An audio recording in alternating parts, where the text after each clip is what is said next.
Terima kasih banyak atas waktunya untuk kelas hari ini. Terima kasih banyak juga Mas Urip, Mas Ari, Mbak Hikmah.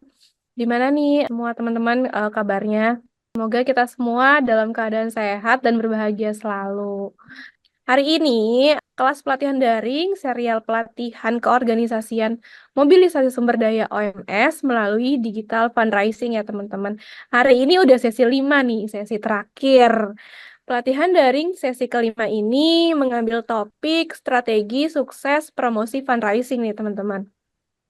Masih dengan narasumber yang sama, Mas Urip Budiarto, seorang trainer Pirak. Namun hari ini yang akan menemani Mas Urip itu ada Mas Ari Syarifuddin, selaku manajer program Pirak teman-teman. Kira-kira apa sih teman-teman tujuannya? Mungkin melalui sesi ini teman-teman dapat menggunakan email marketing untuk meningkatkan keterlibatan donor. Dapat juga bekerja sama dengan influencer dan komunitas.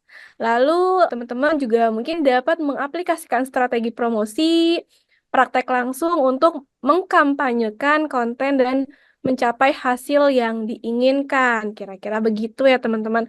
Sebelum ke Mas Urip, akan aku serahkan dulu nih ke Mas Ari. Dari aku cukup, silakan Mas Ari. Halo Mas Ari. Oke, halo Mbak Indah. Oke. Indah, Ya, terima kasih. silakan Mas Ari. Sama-sama. Ya, terima kasih atas pembukaannya. Semoga siang ini Jumat berkah, kita bisa berbagi pengetahuan, berbagi aksi, berbagi tindakan, dan berbagi praktik baik yang mungkin bisa kita serap, yang bisa menjadi bahan kita untuk pembelajaran ke depan dalam penggalangan sumber daya atau fundraising sesuai dengan tema pelatihan kita hari ini, mobilisasi sumber daya. Nah, sebelum agak sedikit saya mereview apa yang sudah kemarin Mas Ori sampaikan, untuk mengingatkan kembali saja bahwa apa yang sudah kita pelajari kemarin. Kemarin itu kita sebenarnya sudah mempelajari 3 hal yang sudah Mas Ori presentasikan. Kemarin kita belajar soal paradigma fundraising publik, itu berkaitan dengan transformasi sosial, bagaimana impact dan sustainability dari paradigma ini, sehingga dengan paradigma ini teman-teman bisa melakukan kegiatan yang berimpact besar dan berkelanjutan. Selain itu juga kemarin dijelaskan bagaimana paradigma partisipasi publik ini bisa menjadi investasi advokasi. Nah, kemarin juga di bagian kedua Mas Urip menjelaskan soal fundamental dalam pembuatan konten kampanye.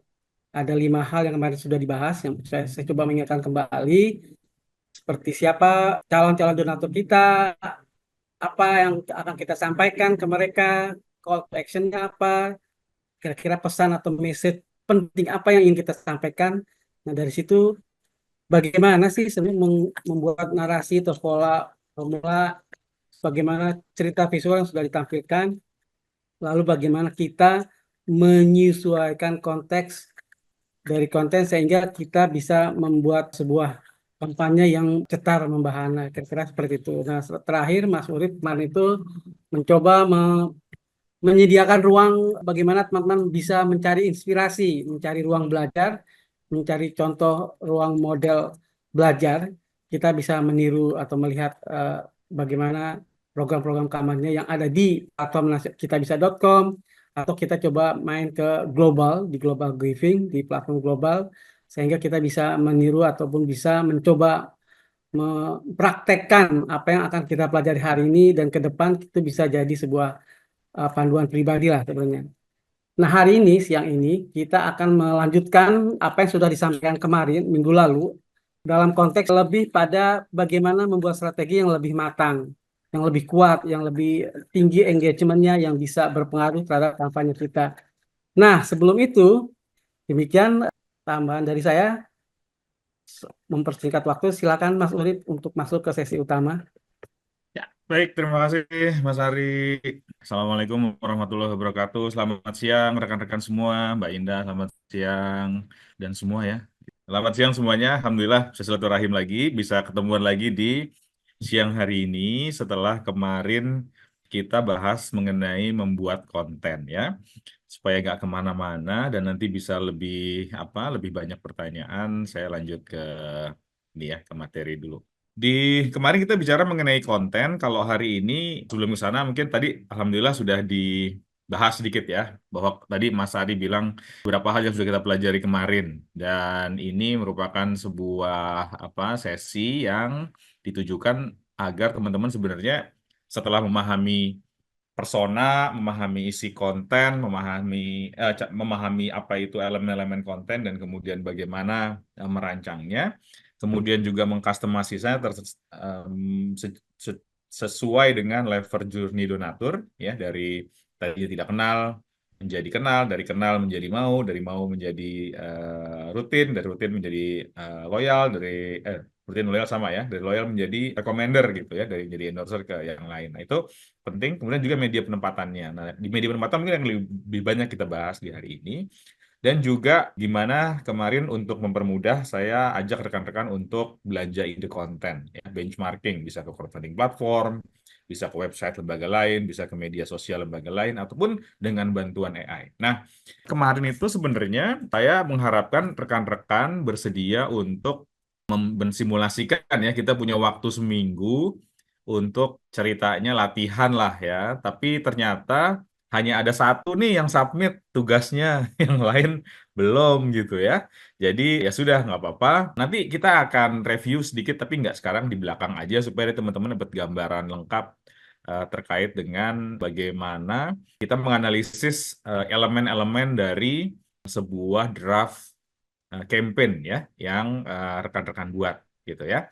Begini rekan-rekan. Nah, setelah kita kemarin bicara mengenai bagaimana merancang konten, di kesempatan kali ini 2 jam kurang lebih ke depan kita akan bicara mengenai dasar promosi kampanye crowdfundingnya ya. Jadi konten yang kita buat itu adalah produk ya. Jadi ibarat bayangkanlah kita berdagang. Untuk bisa berdagang kan kita perlu produknya dulu atau jasanya dulu ya. Nah, konten yang kemarin kita buat itu adalah kemudian produk yang sudah kita siapkan untuk bisa didagangkan. Tapi tentu sebuah produk itu kan tidak menjual dirinya sendiri, ya. Jadi ibaratnya semua produk apapun yang kita punya hari ini, jam tangan yang saya pakai ini gitu, atau misalnya mungkin kacamata yang saya pakai ini, itu kan ada proses pemasarannya, ada proses marketingnya. Maka campaign-campaign yang teman-teman buat, ya, atau mungkin program-program yang teman buat dan teman-teman berharap ada dukungan dari publik, itu tentu tidak akan datang sendiri kalau kita tidak promosikan.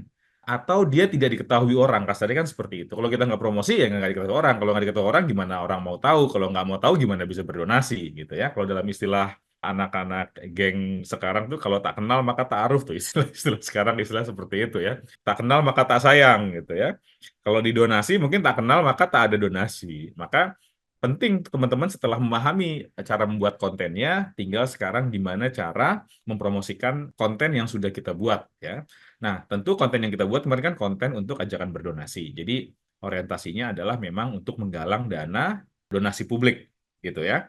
Meskipun bisa jadi gara-gara walaupun fokusnya ke donasi publik yang sifatnya orang per orang, tapi karena kemudian dibaca oleh misalnya spesialis-spesialis CSR di sebuah perusahaan gitu ya, staf-staf CSR di perusahaan, kemudian mereka melihat dan mereka tertarik, bisa juga nanti donasinya bukan hanya dari perorangan, bisa juga dari perusahaan dalam bentuk CSR atau dalam bentuk grant, dalam bentuk hibah, dan sebagainya gitu ya. Nah, itu sangat memungkinkan. Tapi intinya adalah tentu kita harus menyadari bahwa tidak mungkin sebuah program yang kita rancang memperoleh dukungan pendanaan dari masyarakat itu diperoleh dukungannya tanpa kita mempromosikan kepada publik gitu ya. Jadi promosi ini adalah bagian lain dari merancang donasi publik. Dan tentu aspek ini juga jangan dianggap sebagai aspek yang biasanya banyak orang minta ketika kita campaign fundraising gitu ya, ngajak donasi itu kayak minta-minta sedekah. Ya, kayak minta-minta sedekah. Kayak orang minta-minta gitu, kayak pengemis misalnya. Nah, tentu nggak kayak begitu ya. Pada akhirnya, dia hanyalah aktivitas marketing as usual, yang bedanya kalau di marketing yang dijual adalah produk, tapi kalau dalam fundraising yang dijual adalah sebuah ikhtiar memperbesar kemaslahatan masyarakat, ikhtiar manfaat buat masyarakat dengan bersama-sama gitu. Kenapa? Karena kalau sendiri-sendiri tentu kan kolektivitasnya terbatas. Ya, ini yang penting buat kita pahami. Waktu kemarin saya juga sudah bicara mengenai ini ya. Sudah nonton belum TEDx-nya dan Palota. Kalau belum, nanti setelah ini ditonton ya. Supaya kemudian lebih tersadar lagi mengenai urgensi kita mengelola fundraising secara baik gitu. Ya, oke. Rekan-rekan sekalian, jadi dalam konteks berikutnya, pertama, kita sudah punya produknya, tapi tentu produk ini kan harus ditaruh di sebuah etalase ya. Kalau standarnya ada produk kita mungkin bikin toko gitu ya, atau buka stand di stasiun kah, terminal kah, dan sebagainya. Nah, maka konten yang kemarin dibuat itu harus ditaruh dalam sebuah etalase yang siap dibayar orang gitu. Harus taruh di sebuah pasar gitu, atau mungkin bukan pasar saya, ditaruh dalam sebuah kemasan yang seolah-olah siap dijual gitu ya. Maksudnya apa? Katakanlah misalnya kopi misalnya. Kalau kopi itu ditempatkan di gelas seperti ini, nah gelasnya seperti ini, tentu tidak bisa dijual kan ya. Tapi kalau kemudian kopi itu tidak di gelas tapi sudah dibungkus dalam bentuk seperti ini, nggak kelihatan. Nah ini asumsi belum diminum ya. Ini udah sedotannya. Tentu dia beda cerita karena tinggal dihargai saja bahwa satu cup ini harganya adalah misalnya 18.000 gitu ya. Nah, itu berarti produk tadi sudah dikemas. Ketika teman-teman kemarin belajar di sesi pertama itu baru membuat kopinya, tapi belum mengemasnya. Di sini di halaman slide yang teman-teman baca ini adalah proses teman-teman mengemasnya. Ya, masukkan ke dalam cup, ditutup seal, dikasih logo gitu. Nah, itu proses mengemasnya. Nah, proses mengemasnya ini yang kemudian kita sebut sebagai landing page kampanye, ya. Jadi kemasan dari konten donasi publik itu umumnya berbentuk landing page kampanye. Nah, atau kalau teman-teman kita bisa, dia adalah halaman donasi di kita bisa itu ya. Itu disebut sebagai landing page atau halaman donasi. Nah, maka kemudian kemasan yang baik atau landing page yang baik itu seperti apa? Ini adalah 6 aspek yang saya pikir penting untuk teman-teman perhatikan ketika menempatkan sebuah konten untuk donasi, ya. Jadi pertama, dia itu harus clear mengenai spesifik ajakan berdonasi untuk satu proyek tertentu, ya. Jadi hard selling. Maksudnya apa? Spesifik adalah kalimatnya itu kalau bisa sekali membaca orang itu di kepala langsung terbayang. Bisa kemudian dalam konteks representasi, ya, misalnya katakanlah untuk membantu seorang difabel bernama Urip misalnya gitu ya. Bantu Urip punya kaki palsu. Itu kan clear ya. Jadi si Urip adalah orang dan kebutuhannya adalah kaki palsu. Nah, itu sebenarnya sangat-sangat spesifik gitu.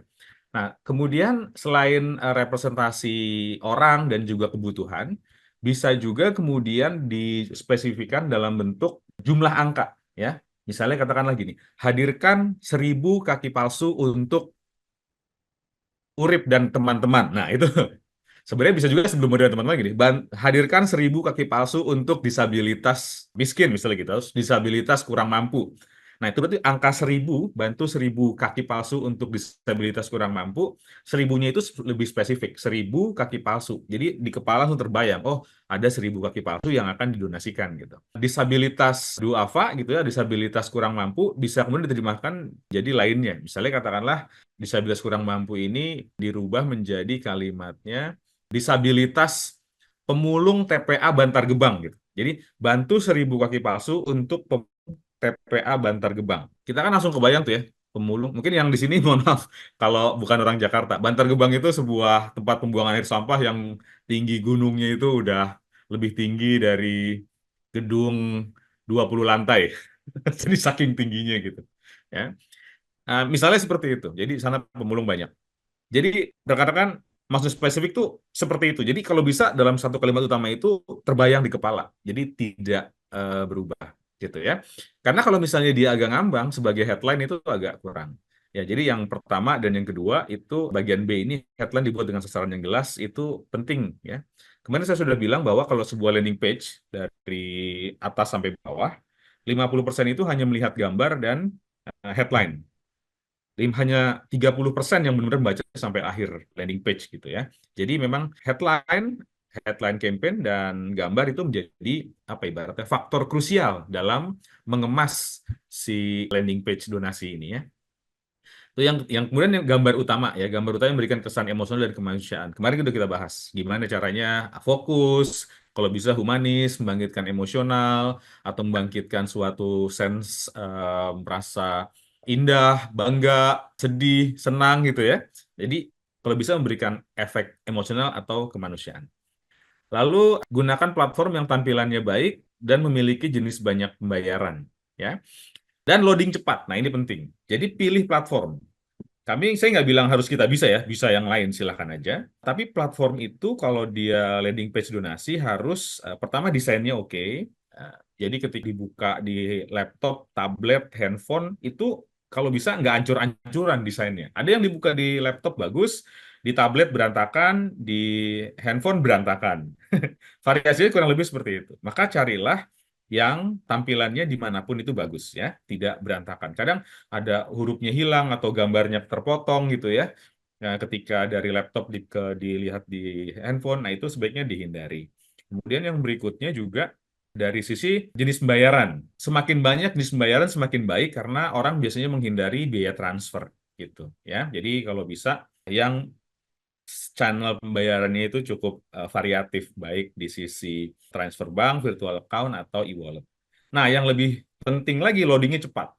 Jangan desainnya bagus, pembayarannya banyak, tapi loadingnya lama gitu ya. Jadi cari platform yang prinsipnya ini. Kalau teman-teman bikin platform sendiri, diurus oleh vendor misalnya begitu, nah tiga ini menjadi penting ya. Desain, payment-nya, dan loading-nya. Loading-nya harus cepat ya. Dan perlu sering dicoba-coba ya. Jangan sampai kemudian pas dicoba malah nggak terjadi tiga hal ini. Kenapa loading cepat? Karena hari ini menurut riset kalau dalam waktu kurang dari 5 detik sebuah tampilan website itu tidak selesai ya, tidak jadi, maka orang itu akan close melanjutkan ke aktivitas berikutnya gitu ya. Jadi bayangin misal teman-teman gini, nanti misal teman-teman katakanlah ngajak ya orang lain atau saudara, kerabat, tetangga, kolega gitu untuk donasi ke landing page teman-teman, kasih link, terus kemudian begitu linknya diklik, wah ternyata 5 detik, 10 detik, itu nggak loading-loading. Akhirnya kemudian, oh ya sudahlah, mungkin nanti aja diklik lagi gitu. Padahal kemudian harusnya kalau misalnya itu langsung terbuka, dia tergerak, dia bisa langsung donasi. Tapi ditunda-tunda. Kalau ditunda, potensinya adalah batal donasi. Nah, kemudian kalau kemudian menggunakan kanal internal, maksudnya apa? Dia tidak ada mekanisme otomatis dalam donasinya, ya. Itu pastiin ada tim yang kemudian melakukan proses validasi dan konfirmasi. Jadi bagaimanapun kalau misalnya dengan bank transfer, itu kan harusnya sih tetap ada formulir dulu, isi form, kemudian diklik, sebelum dia submit. Katakanlah teman-teman ini masih dalam tahap awal sehingga menggunakan Google Form ya gitu ya, di halaman websitenya. Atau mungkin Google Form di media sosial. Jadi media sosial, Instagram, terus ada link di profile. Kalau diklik isinya adalah Google Form untuk donasi gitu ya. Nah, pastiin kemudian di formnya itu men-capture nama dan email atau minimal nama, email, nomor handphone, minimal nomor handphone karena email di sini banyak yang malas ngisi. Kalau di Indonesia ya, kalau di luar negeri sih semuanya email. Dan kemudian ada nomor rekening yang jelas dan yang paling penting adalah ada tim yang responsif. Nah, tim yang responsif itu maksudnya bisa jadi auto reply dari Google Form tersebut ke email atau mungkin ke WA-nya kalau bisa. Dan kemudian ketika kita dapat notif bahwa ada yang mengisi form itu, ada orang yang kemudian melakukan follow up. Setidaknya terima kasih sudah mengisi form, kami nantikan donasi Anda. Jika ada kesulitan atau kendala, silakan hubungi kami di nomor ini. Misalnya seperti itu. Ya. Kenapa? Karena kalau enggak, banyak yang cancel. Yang terakhir adalah, apapun platformnya, silahkan pilih yang memudahkan donatur. Memudahkan ini tadi ada di poin D. Dan kemudian biayanya terjangkau. Boleh eksternal, boleh internal, boleh white label. Maksudnya apa eksternal? Eksternal misalnya pakai Kita Bisa, pakai Benih Baik, pakai mungkin kalau kesehatan itu ada WeCare, dan lain-lain ya. Saya banyak misalnya, atau mungkin kalau misalnya pakai internal berarti bikin sendiri, bikin website pakai WordPress atau mungkin lainnya, dan kemudian ditambahkan elemen halaman landing page donasi, dan kemudian ada white label. White label ini kita sebenarnya menggunakan pihak lain, tapi logonya itu pakai logo kita, ya. Jadi kayak maklon. Jadi ini white label. Jadi misalnya katakanlah kalau di Kita Bisa kan semua transaksi itu logo di websitenya adalah Kita Bisa. Tapi kalau white label, kita pakai pihak tertentu dan kemudian kita bisa ganti logonya dengan logo lembaga kita. Jadi seolah-olah dia website lembaga kita, padahal secara mesin itu mesinnya pihak lain. Nah, itu white label. Ya, beberapa yang berikan pelayanan itu antara lain satu adalah mayar.com atau .id ya. Pokoknya nanti Google aja Mayar, terus kemudian ada lagi misalnya bersedekah.org, ini khususnya buat komunitas Islam, meskipun sebenarnya tidak selalu sih, karena dia bisa di-customize, tidak harus terkait dengan faith-based crowdfunding. Kemudian juga ada misalnya di Universa gitu ya, itu juga ada. Jika teman-teman bisa pilih ya. Yang paling umum hari ini dua itu tuh, Mayar dan Bersedekah itu bisa memberikan fasilitas white label. Jadi teman-teman pakai platformnya dan kemudian logonya bisa diganti dengan logo teman-teman gitu ya, tanpa harus mengeluarkan investasi di awal. Biayanya kurang lebih sama dengan kita bisa ya. Kemudian kemudian ini aja namanya ya. Jadi teman-teman setelah mampu bikin konten tadi, maka kita perlu kemas. Nah, kemasannya adalah ini, landing page campaign. Spesifik dan sasarannya jelas di headline, gambarnya juga memberikan kesan emosional, platformnya tampilannya baik, jenis pembayaran banyak, loading cepat, kemudian ada platform ini bisa teman-teman pilih maksudnya dengan buat sendiri atau pakai pihak lain atau mungkin white label gitu ya. Oke. Setelah teman-teman punya kemasan, ya tugasnya berikutnya apa? Tugas berikutnya adalah analoginya seperti ini. Bayangkan sebuah kotak amal ya. Ya kotak amal atau mungkin donation box gitu ya, donation box. Atau gini, kalau kita ke bandara gitu ya, atau mungkin ke terminal dan sebagainya, suka ada kotak amal, donation box. Kalau sebuah kotak amal itu berdiri di pojokan, tidak ada orang lewat di sekitar kotak amal itu kan tidak ada yang ngisi ya. Maka pastikan kemudian kotak amal kita itu terlihat oleh orang lain atau malah di jalur perjalanan orang gitu. Nah, maka setelah kita kemas, tugas kita adalah memasarkan si kemasan ini atau mungkin mengedarkan atau membuat si kemasan ini terlihat oleh masyarakat, khususnya masyarakat yang kita pikir itu akan tergerak dengan campaign kita. Kenapa? Karena secara umum prinsip dasar sebuah transaksi donasi ataupun dukungan itu isinya cuma ini aja. Satu, kemampuan kita membuat story-nya. Jadi, nah kalau story-nya bagus maka kan ada story effect. Dia itu bergerak sendiri ya. Misalnya katakanlah kalau ingat teman-teman dulu koin untuk Prita misalnya gitu ya. Koin untuk Prita itu karena story-nya bagus orang berlomba-lomba donasi gitu ya. Bahkan tanpa kemudian disodorkan ke banyak pihak penawarannya. Jadi tanpa proposal. Kenapa? Karena isunya itu diliput oleh banyak media massa. Sehingga kemudian muncullah story effect dan story effect ini kemudian didukung oleh orang. Atau kemudian dalam konteks bencana, apakah bencana dulu tsunami Aceh, gempa Padang, gempa Lombok, atau mungkin tsunami Palu kemarin ya, itu story effect. Jadi orang itu tergugah karena kejadian yang ada itu kemudian diliput dan kemudian dipublikasikan secara luas dan akhirnya mengundang donasi. Di samping kemudian juga ada elemen-elemen kemanusiaan yang kemudian menggugah kita. Nah itu story effect ya rekan-rekan. Atau mungkin kasus-kasus advokasi yang sifatnya misalnya lansia masuk pengadilan karena mencuri tiga buah kakao gitu kan, atau kalau nggak salah itu yang kasus kakao itu. Nah, itu contoh-contoh bagaimana sebuah story itu sebenarnya bisa mendorong donasi. Tapi dalam banyak hal kadang story itu tidak tidak apa ya, tidak heboh-heboh banget gitu ya. Dia story yang sebenarnya agak reguler, tapi sebenarnya punya nilai yang penting untuk didukung. Nah, ketika story ini perlu untuk didukung, maka perlu juga dukungan lain, yaitu kemudian ke sini nih, network effect. Ya, jadi kalau story-nya nggak bagus-bagus amat, maka yang perlu kita kerjakan adalah membangun network effect-nya. Jadi dukungan berbasis jaringan. Nah, kalau udah dukungan berbasis jaringan, itu intinya adalah bagaimana kemudian jaringan-jaringan yang kita punya atau jaringan-jaringan yang bisa kita akses itu mengunjungi toko kita, ya, mengunjungi toko kita di sini. Nah, itu namanya traffic. Kita menghadirkan orang. Jadi bayangin kalau kita punya toko pinggir jalan, wah kok tokonya sepi. Gimana caranya supaya toko kita rame? Ya udah kita undang semua orang ya, saudara kita undang datang ke toko, keluarga kita undang datang ke toko, tetangga, teman, alumni, siapa lagi teman kantor, teman sekolah, teman SMA, teman SMP, gitu ya, teman SD, semua suruh. Dan kalau bisa suruh bawa mobil, suruh bawa motor, parkir di depan ruko kita. parkir di depan kios kita biar kelihatan rame. Kalau perlu dibikin nanti tolong antrinya satu jalur ya ke belakang gitu ya, sehingga kemudian orang lihat, ada apa itu toko itu kok rame sekali. Nah, sebenarnya ini yang dimaksud kemudian bagaimana network effect itu bisa mendukung story yang ada dan kemudian dia menjadi donasi ataupun support ya. Jadi di sini adalah tahapan berikutnya. Sesi yang kemarin kita tuh bahas mengenai mengemas story-nya. Sekarang kita akan bahas mengenai jaringannya. Bagaimana menghadirkan kunjungan ke toko kita.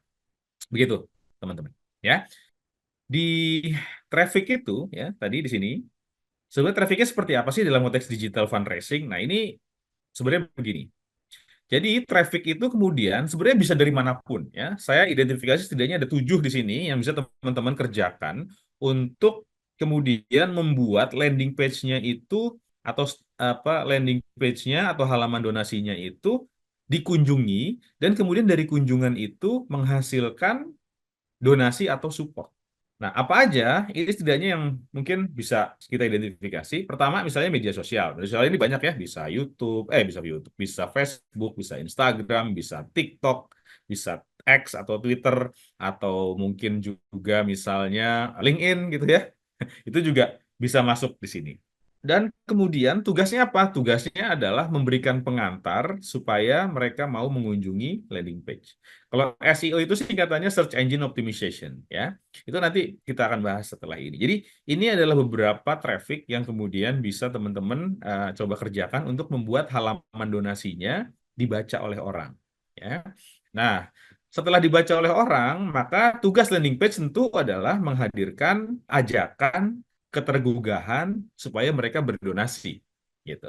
Tapi umumnya ya tidak selalu orang yang membaca halaman donasi pasti berdonasi ya. Pasti akan ada namanya conversion ratio. Nah, conversion ratio itu umumnya kalau di halaman donasi kita bisa itu biasanya antara 10 sampai 30% ya, average-nya ya.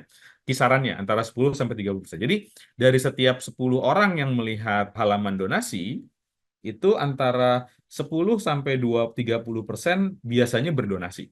Jadi dengan demikian, kalau kita misalnya targetnya adalah misalnya katakanlah 100 juta gitu ya. Dan 100 juta ini rata-rata donasinya adalah 500.000 misalnya seperti itu. Maka kita akan butuh 100 juta dibagi 500.000 sama dengan 200 transaksi ya. Nah, kalau kemudian dia konversi rasionya adalah 10% dan kita butuh 200 transaksi, maka kita harus setidaknya memastikan landing page story kita itu dikunjungi oleh 10 kali lipat dari 200 itu. Jadi 200 kali 10 sama dengan 2.000 kunjungan yang sudah setengah mateng ingin berdonasi. Begitu kurang lebih. Ya. Jadi mekanisme seperti nanti akan penjelasan lebih lanjut di belakang. Ya, jadi sebenarnya ini hitung-hitungan nanti akan cukup matematis ya untuk kemudian bagaimana kita bisa mengestimasi, memproyeksi berapa dan bagaimana kita bisa memperoleh donasi di sini. Gitu. Oke, ini mengenai proses ya, proses yang akan kita lakukan setiap kali kita ingin bicara mengenai menghasilkan sebuah donasi dan support. Gitu ya. Jadi setelah kita punya landing page-nya, ya, dengan konsep ini, kita kemudian tinggal hadirkan traffic-nya ini ke landing page tadi. Nah, sesi ini akan bahas mengenai si traffic ini. Nah, pertama mengenai media sosial organik.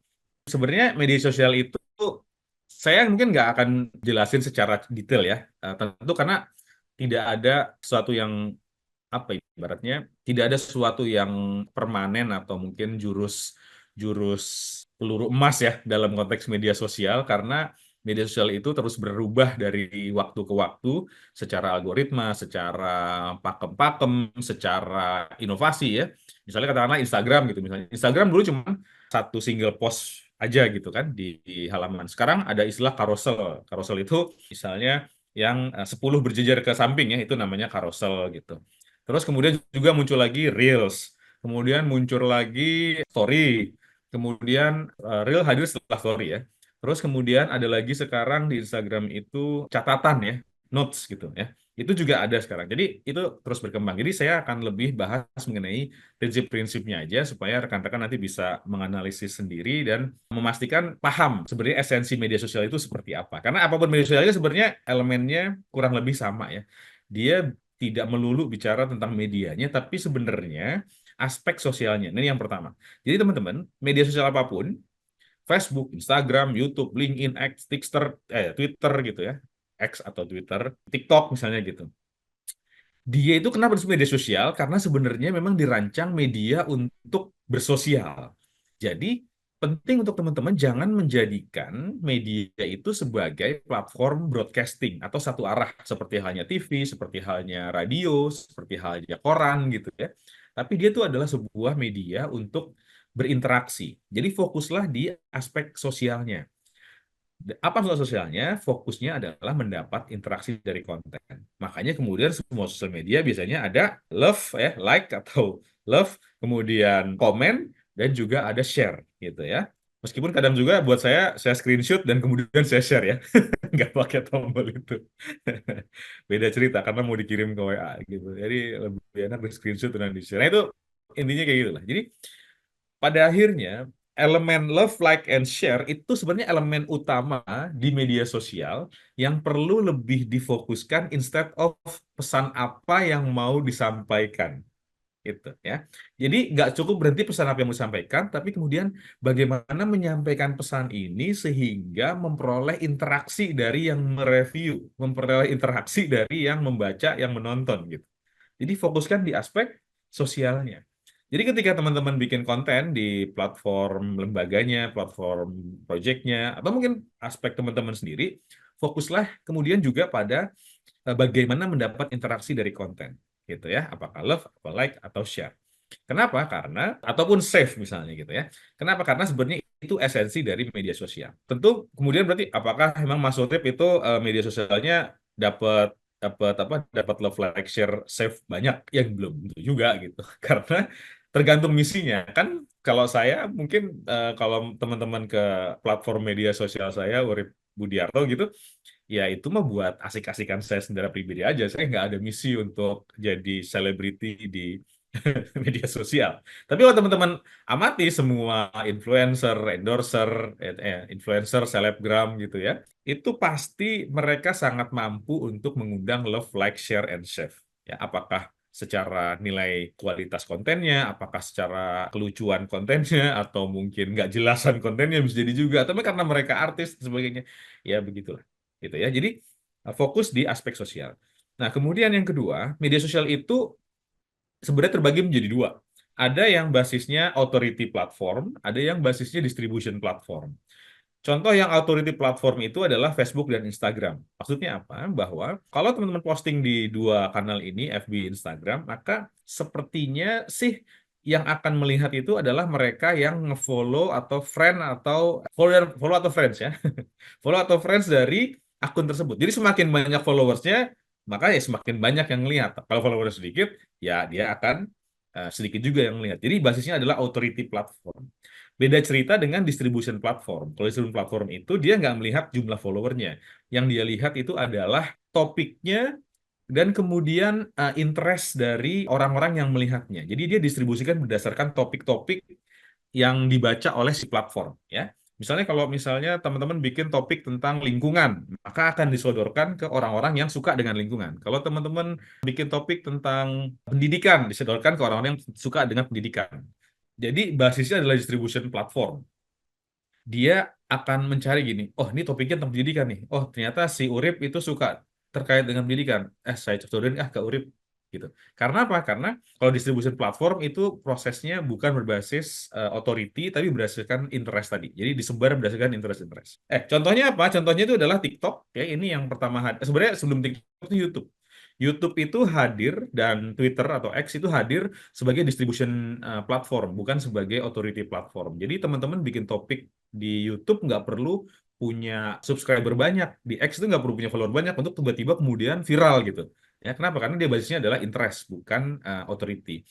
Kemudian TikTok hadir dengan konsep itu, distribution platform. Kalau di TikTok, follower sedikit bisa dapat view banyak.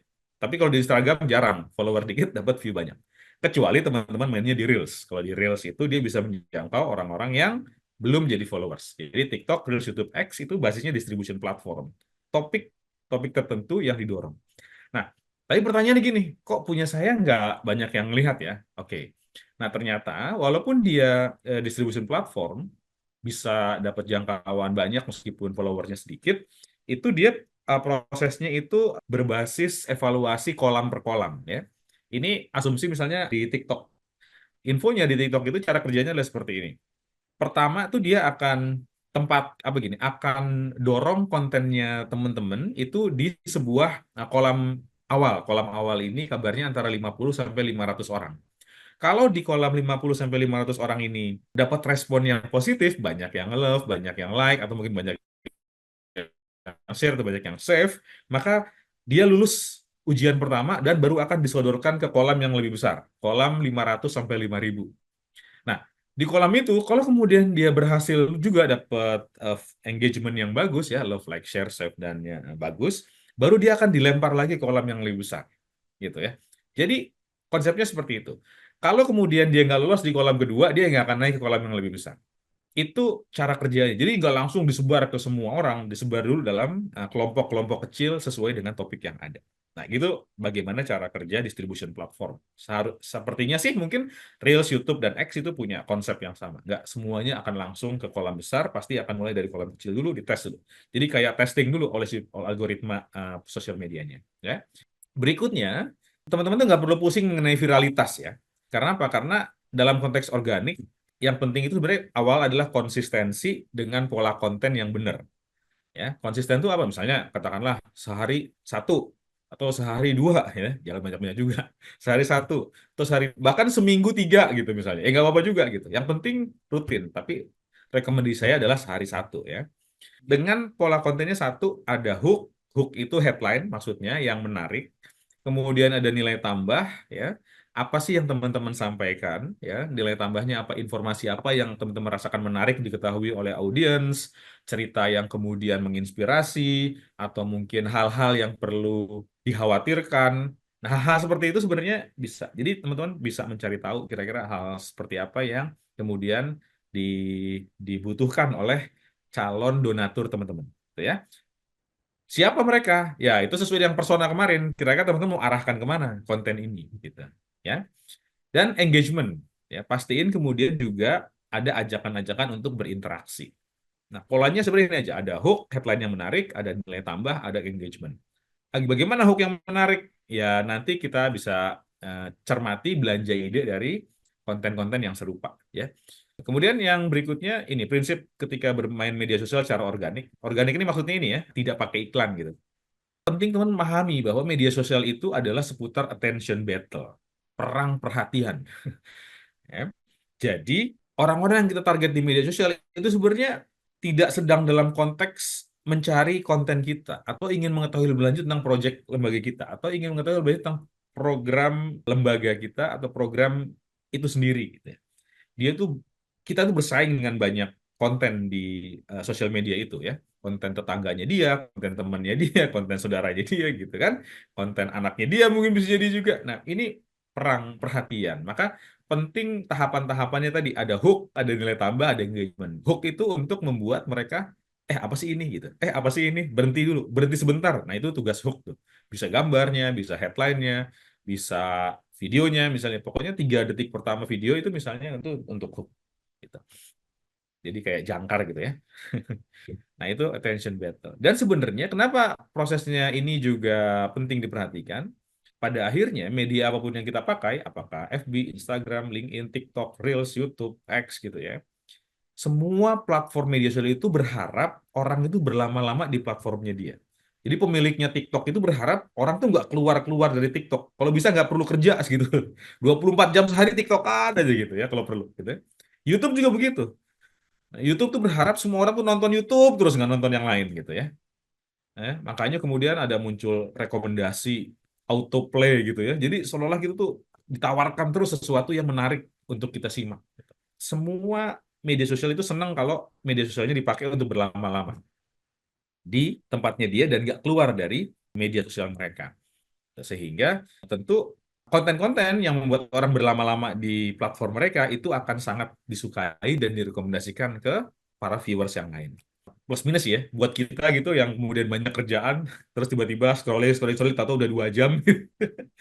Padahal kalau 2 jam itu mungkin sudah bisa jadi menyelesaikan tugas sesi lalu, karena sebentar aja sebenarnya. Ya, tahu 2 jam scrolling sosial media, lewat ya 2 jamnya, berarti 120 menit. Padahal 120 menit itu udah sangat cukup untuk membuat tugas. Ya, oke, itu contoh ya. Kemudian yang kelima ya, dalam dunia digital rekan-rekan itu ada istilah Attention, Interest, Search, Action, and Share, ISAS ya.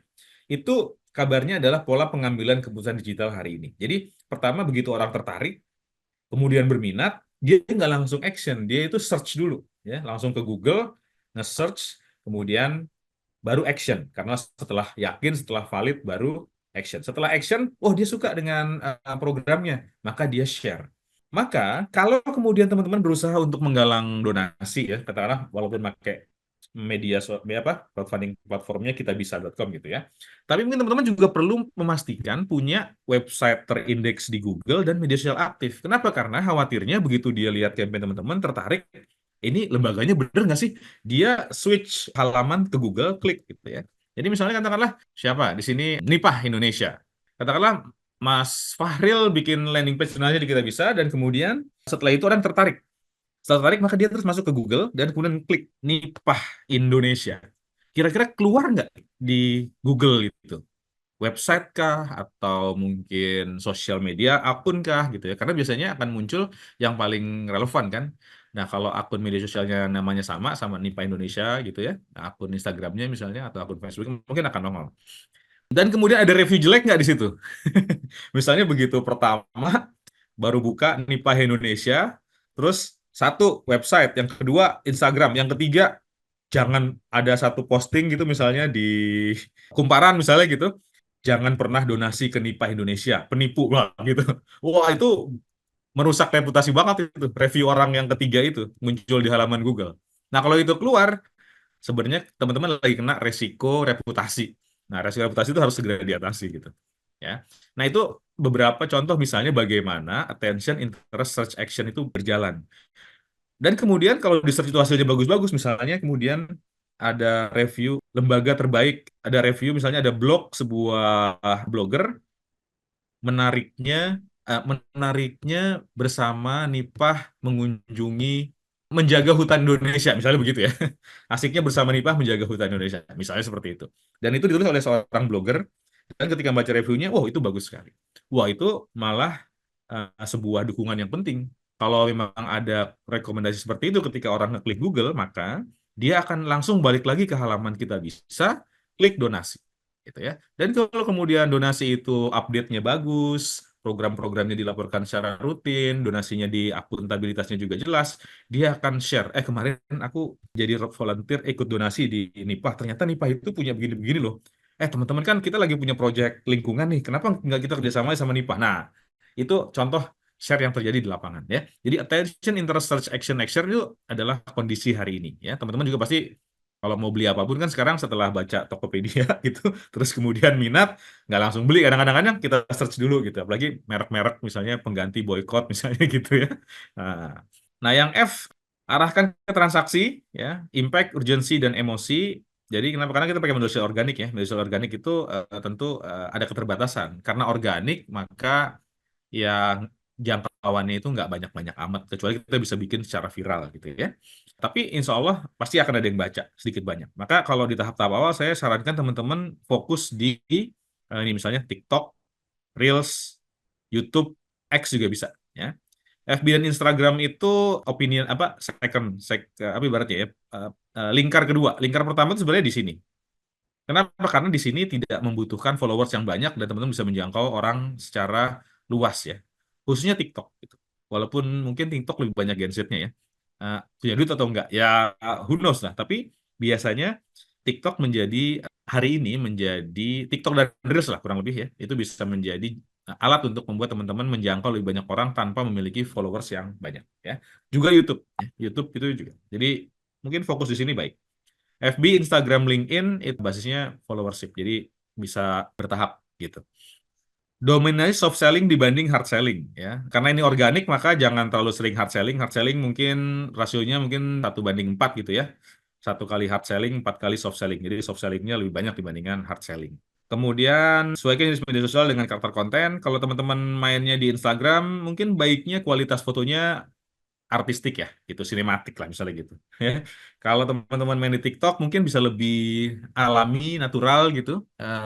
Apa? Tidak harus terlalu heavy desain grafisnya, no problem gitu. Tapi Instagram umumnya beda, dia butuh visual yang menarik. Kalau YouTube mungkin struktur story-nya harus bagus, narasinya harus clear, audionya harus bagus gitu ya. Kalau X itu mungkin kepakaran gitu kan. Nah, jadi macam-macam. Kalau Instagram dan FB, kalau FB tulisannya mungkin bisa lebih casual ala masyarakat hari ini. Maksudnya kita layaknya kita ngobrol ke sama teman, tapi kalau pakai LinkedIn mungkin dia lebih formal gitu kan dan lebih ke impact. Nah, kalau Instagram mungkin lebih ke hal-hal yang sifatnya visually satisfying gitu ya. Nah, gitu. Mohon dijelaskan hard selling dan soft selling. Oke, nanti kita bahas ya. Makasih Mbak Monika. Setelah itu, traffic yang kedua apa selain media sosial organik?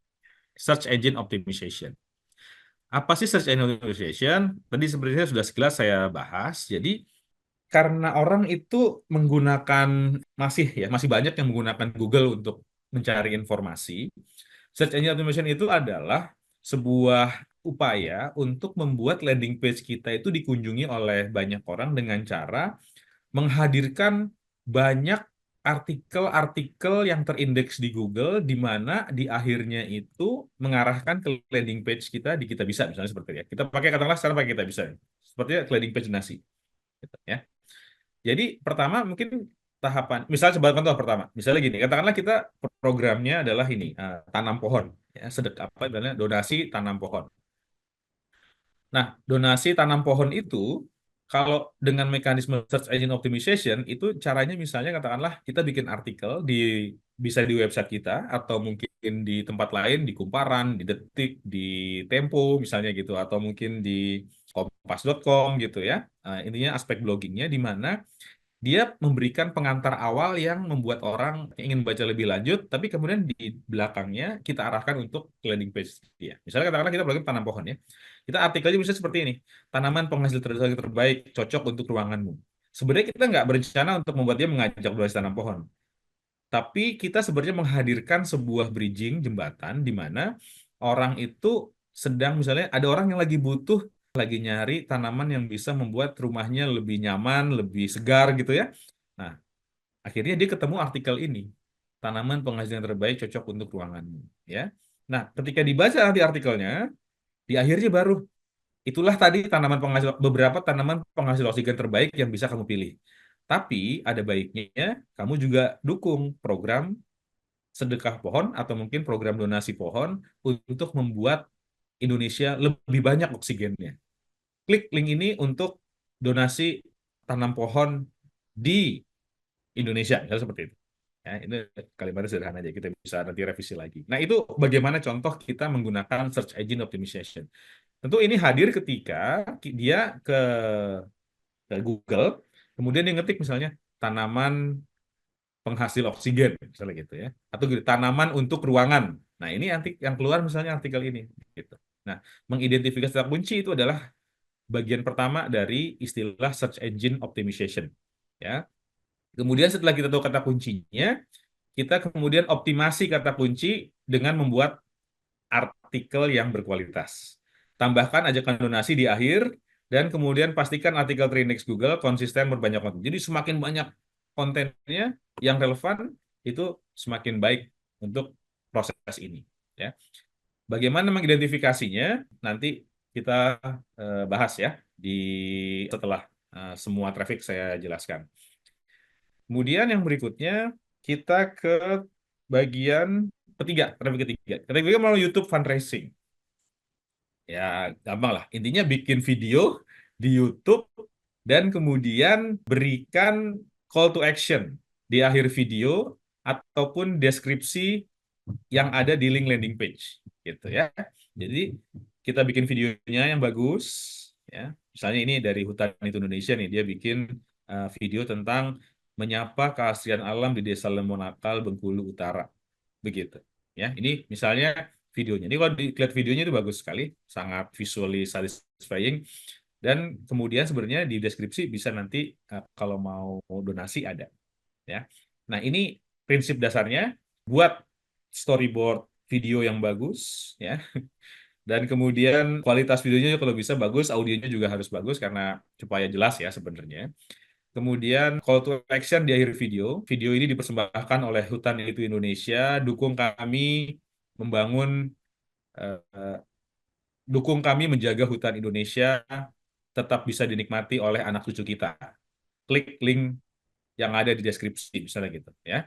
Atau kunjungi hutanitu-indonesia.id misalnya seperti itu. Nah, itu di akhir video bisa. Tapi kalau di deskripsi bisa ditulis link halaman donasinya, langsung aja gitu. Nah, ini nanti kita dapat traffic juga setelah orang lihat video, dia akan klik link di bawahnya dan kemudian datang ke website donasi kita gitu ya.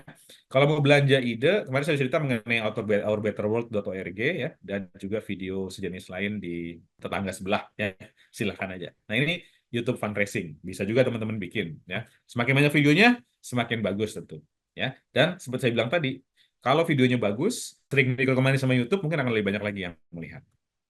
Karena dia nggak terkait dengan jumlah subscriber sebenarnya. Mau subscribernya dikit, mau subscribernya banyak, kalau kemudian dia videonya menarik, pasti akan disodorkan oleh YouTube ke banyak orang. Yang keempat, itu email dan WA. Jadi kalau yang ini kenapa email dan WA saya gabung, sebenarnya prinsipnya sama aja. Ya.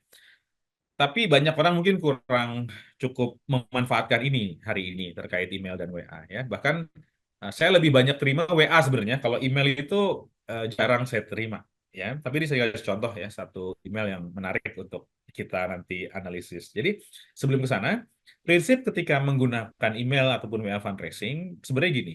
Pertama, email itu adalah jalur komunikasi personal.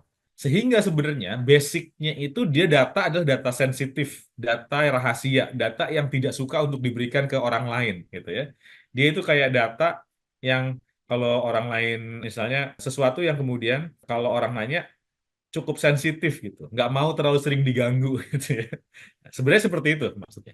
Nah, tapi kalau hari ini kan kita beda ya, banyak mungkin yang masuk ke WA kita atau mungkin ke email kita itu basinya spam gitu, termasuk juga dari lembaga donasi atau lembaga sosial. Maka dalam hal ini saya sampaikan bahwa sebaiknya kita tidak pernah melakukan spamming. Apa itu spamming? Mengirimkan email atau WA ke alamat-alamat email dan nomor-nomor handphone yang tidak kita memperoleh izin untuk dikirimi tentang penawaran donasi. Jadi tidak boleh spamming. Harus gunakan istilahnya ini funneling ya. Apa itu funneling? Funneling itu semacam corong ya, yang kemudian sebenarnya yang kalau kemarin ingat journey dari donatur ada dari tidak kenal, tidak tahu menjadi tahu ya, tidak kenal menjadi tahu. Nah, proses ini itu bisa dengan cara lead capturing, jadi menangkap data atau simple participation, donasi yang ringan gitu ya. Jadi donasinya kecil-kecil aja dulu gitu ya. Yang kemudian kalau orang tergerak itu nggak perlu mikir terlalu besar ya. Misalnya apa? Jadi funneling itu tadi ngumpulin dulu prospek untuk kemudian nanti diprospek lagi, untuk dijelaskan lagi, diedukasi lagi, sampai kemudian akhirnya benar-benar dapat sejumlah orang yang menjadi donatur kita, supporter kita. Tidak semuanya mungkin, karena dia kan kayak corong gitu ya, tambah kecil. Tapi itu proses yang lebih baik dibandingkan kemudian teman-teman spamming gak jelas ke mana-mana gitu ya. Nah, maksudnya apa? Supaya reputasi kita tetap baik gitu ya. Jangan sampai dikenal sebagai lembaga tukang spam. Nah, bagaimana lead capturing? Lead capturing itu seperti ini. Buat sebuah program yang membuat orang mau menyerahkan informasi email dan nomor handphonenya dengan bertukar atas sesuatu hal. Ya, dengan kata lain, ada sesuatu hal yang bisa dia peroleh sehingga kemudian dia mau menyerahkan email atau nomor WA-nya. Misalnya katakanlah bergerak di bidang lingkungan gitu ya. Misalnya kita bikin tadi artikel tentang tanaman ya. 10 tanaman pengusir nyamuk dan tikus yang bisa Anda tanam di rumah. PDF ya, e-book tentang 10 memang ada tanaman pengusir tikus, saya juga nggak tahu. Tanaman pengusir nyamuk lah misalnya. Tanaman pengusir nyamuk yang kemudian pengusir nyamuk dan serangga yang bisa Anda siapkan di rumah. Itu ada listnya, 10 tanaman, profilnya seperti apa, gimana cara merawatnya dan sebagainya misalnya gitu ya. Nah, kemudian diinformasikan ke banyak pihak ya. Download PDF ini untuk memperoleh artikel gitu kan. Kami kirimkan ke email atau WA Anda. Jadi bikin form, orang mengisi nama, email atau nomor WA, dan kemudian ketika mereka submit mereka akan dapat PDF-nya. Itu maksudnya kemudian kita menangkapnya. Nanti setelah dia terima PDF-nya, kita tambahkan, terima kasih telah mendownload PDF ini, perkenalkan kami lembaga ini, kami bergerak dalam bidang lingkungan, terima kasih, semoga kita dapat bersilaturahim di masa depan untuk membantu Indonesia lebih hijau, misalnya seperti itu. Nah, itu kalimat pembukanya dulu. Ya, jadi orang tuh menyerahkan. Atau simple participation. Jadi simple participation itu langsung ngajak donasi, tapi yang ringan-ringan dulu. Misalnya jualan gelang, seharga Rp10.000 gitu ya, atau Rp20.000. Gelang pejuang anak, gelang pejuang lingkungan, atau pin pejuang lingkungan, pin pejuang anak, pin pejuang kesehatan gitu. Nah, itu yang ringan-ringan dulu. Ya, 10.000, 20.000 misalnya, atau 100.000 juga bisa, tergantung teman-teman ya. Tapi intinya kita membuat mereka bertransaksi, mendukung sebuah gerakan, tapi dengan nilai yang rendah-rendah dulu, gitu. Ya, supaya yang penting kita dapat database-nya dulu. Kalau disuruh milih, pilih mana? Saya pilih yang kedua, simple participation, dibanding lead capturing. Karena kalau lead capturing, itu banyak orang yang gratisannya aja. Tapi kalau simple participation, itu membuat orang tergerak dalam sesuatu yang simple, gitu. Atau bisa juga double sih, selain dapat gelang, dapat juga PDF tentang, nah, misalnya lingkungan ya.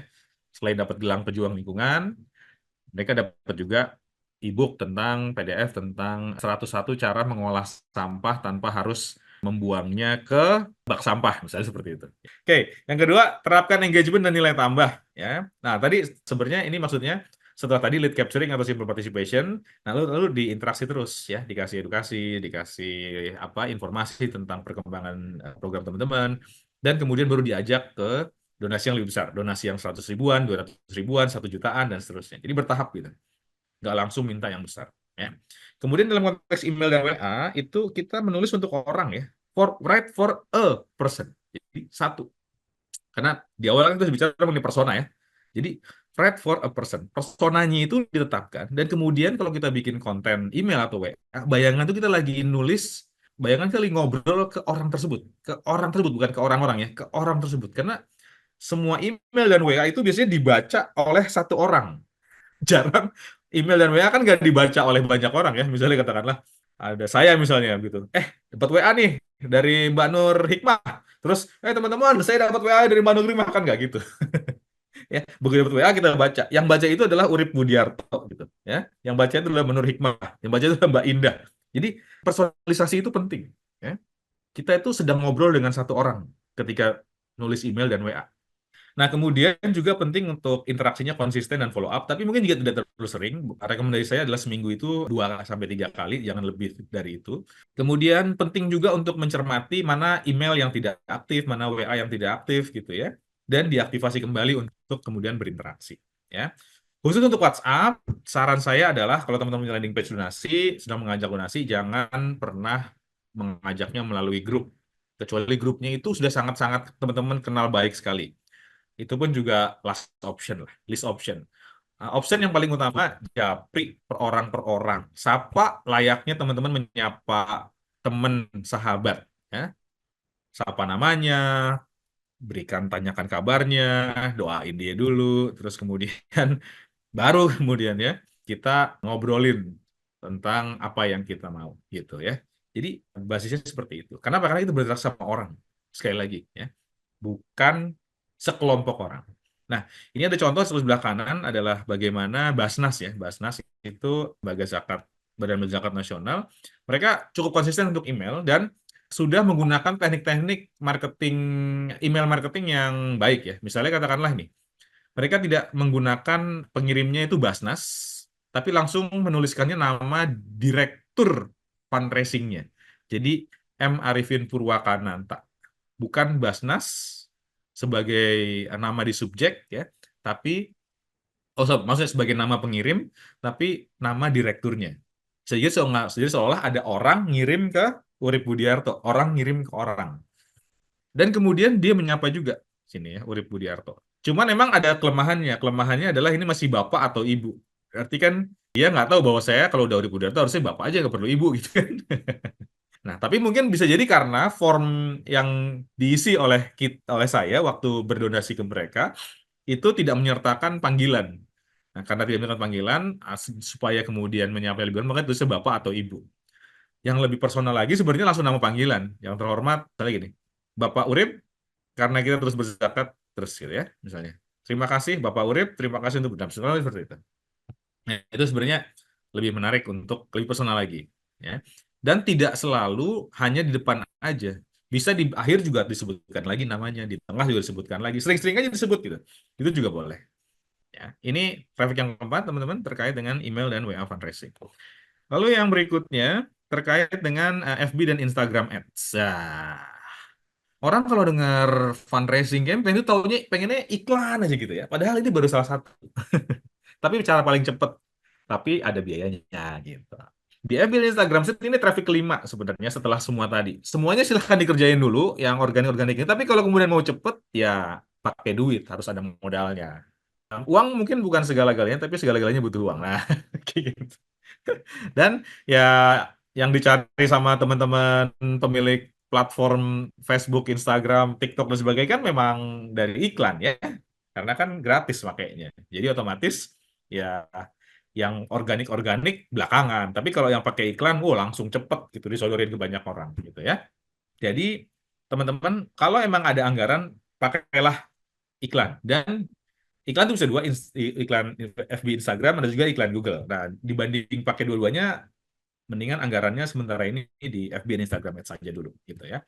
Tapi penting ya bahwa supaya dalam jangka panjang kita tidak melulu bergantung sama iklan, pastikan kemudian dia juga punya strategi untuk menangkap email dan WA gitu ya, sehingga ke depan kita bisa semakin sedikit budget iklannya karena penggalangan donasi itu sudah tinggal broadcast email dan broadcast WA gitu ya, interaksinya via email dan WA dan mungkin sosial media organik. Jadi yang traffic 1 sampai 4 itu dijalankan karena dia baru akan memperoleh impact dalam jangka panjang selama kita konsisten. Tapi kalau dalam jangka pendek dengan iklan itu akan lebih efektif ya. Karena apa? Karena prosesnya itu bisa dipercepat gitu untuk menjangkau orang banyak.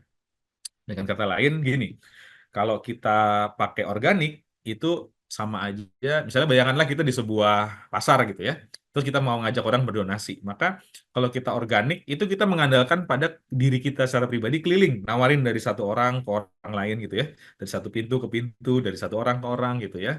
Uh, Tentu terbatas kan. Kalau satu orang ketemu 10 menit ngobrolnya, maka dalam sejam hanya ketemu 6 orang. Kalau 8 jam sehari hanya ketemu 48 orang. Tapi kalau dengan iklan itu analoginya adalah kita meng-hire 100 orang untuk keliling di pasar itu. Nah, kurang lebih seperti itu. Jadi kita bayar nih 100 orang. Yang tadinya kemampuannya hanya 48 orang per hari, 8 jam gitu ya.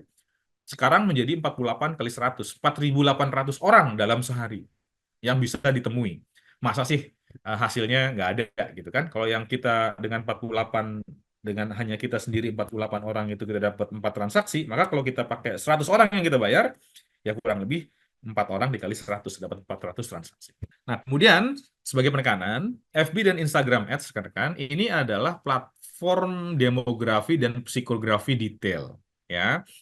Jadi kalau teman pakai iklan FB dan Instagram, jangan gampang terpengaruh oleh ajakan FB dan Instagramnya. Ya, kan kalau kita bikin halaman landing page itu, Facebook page gitu ya, atau Instagram itu kan langsung promosikan posting ini gitu ya. Langsung klik, langsung alokasiin duit. Jangan gitu.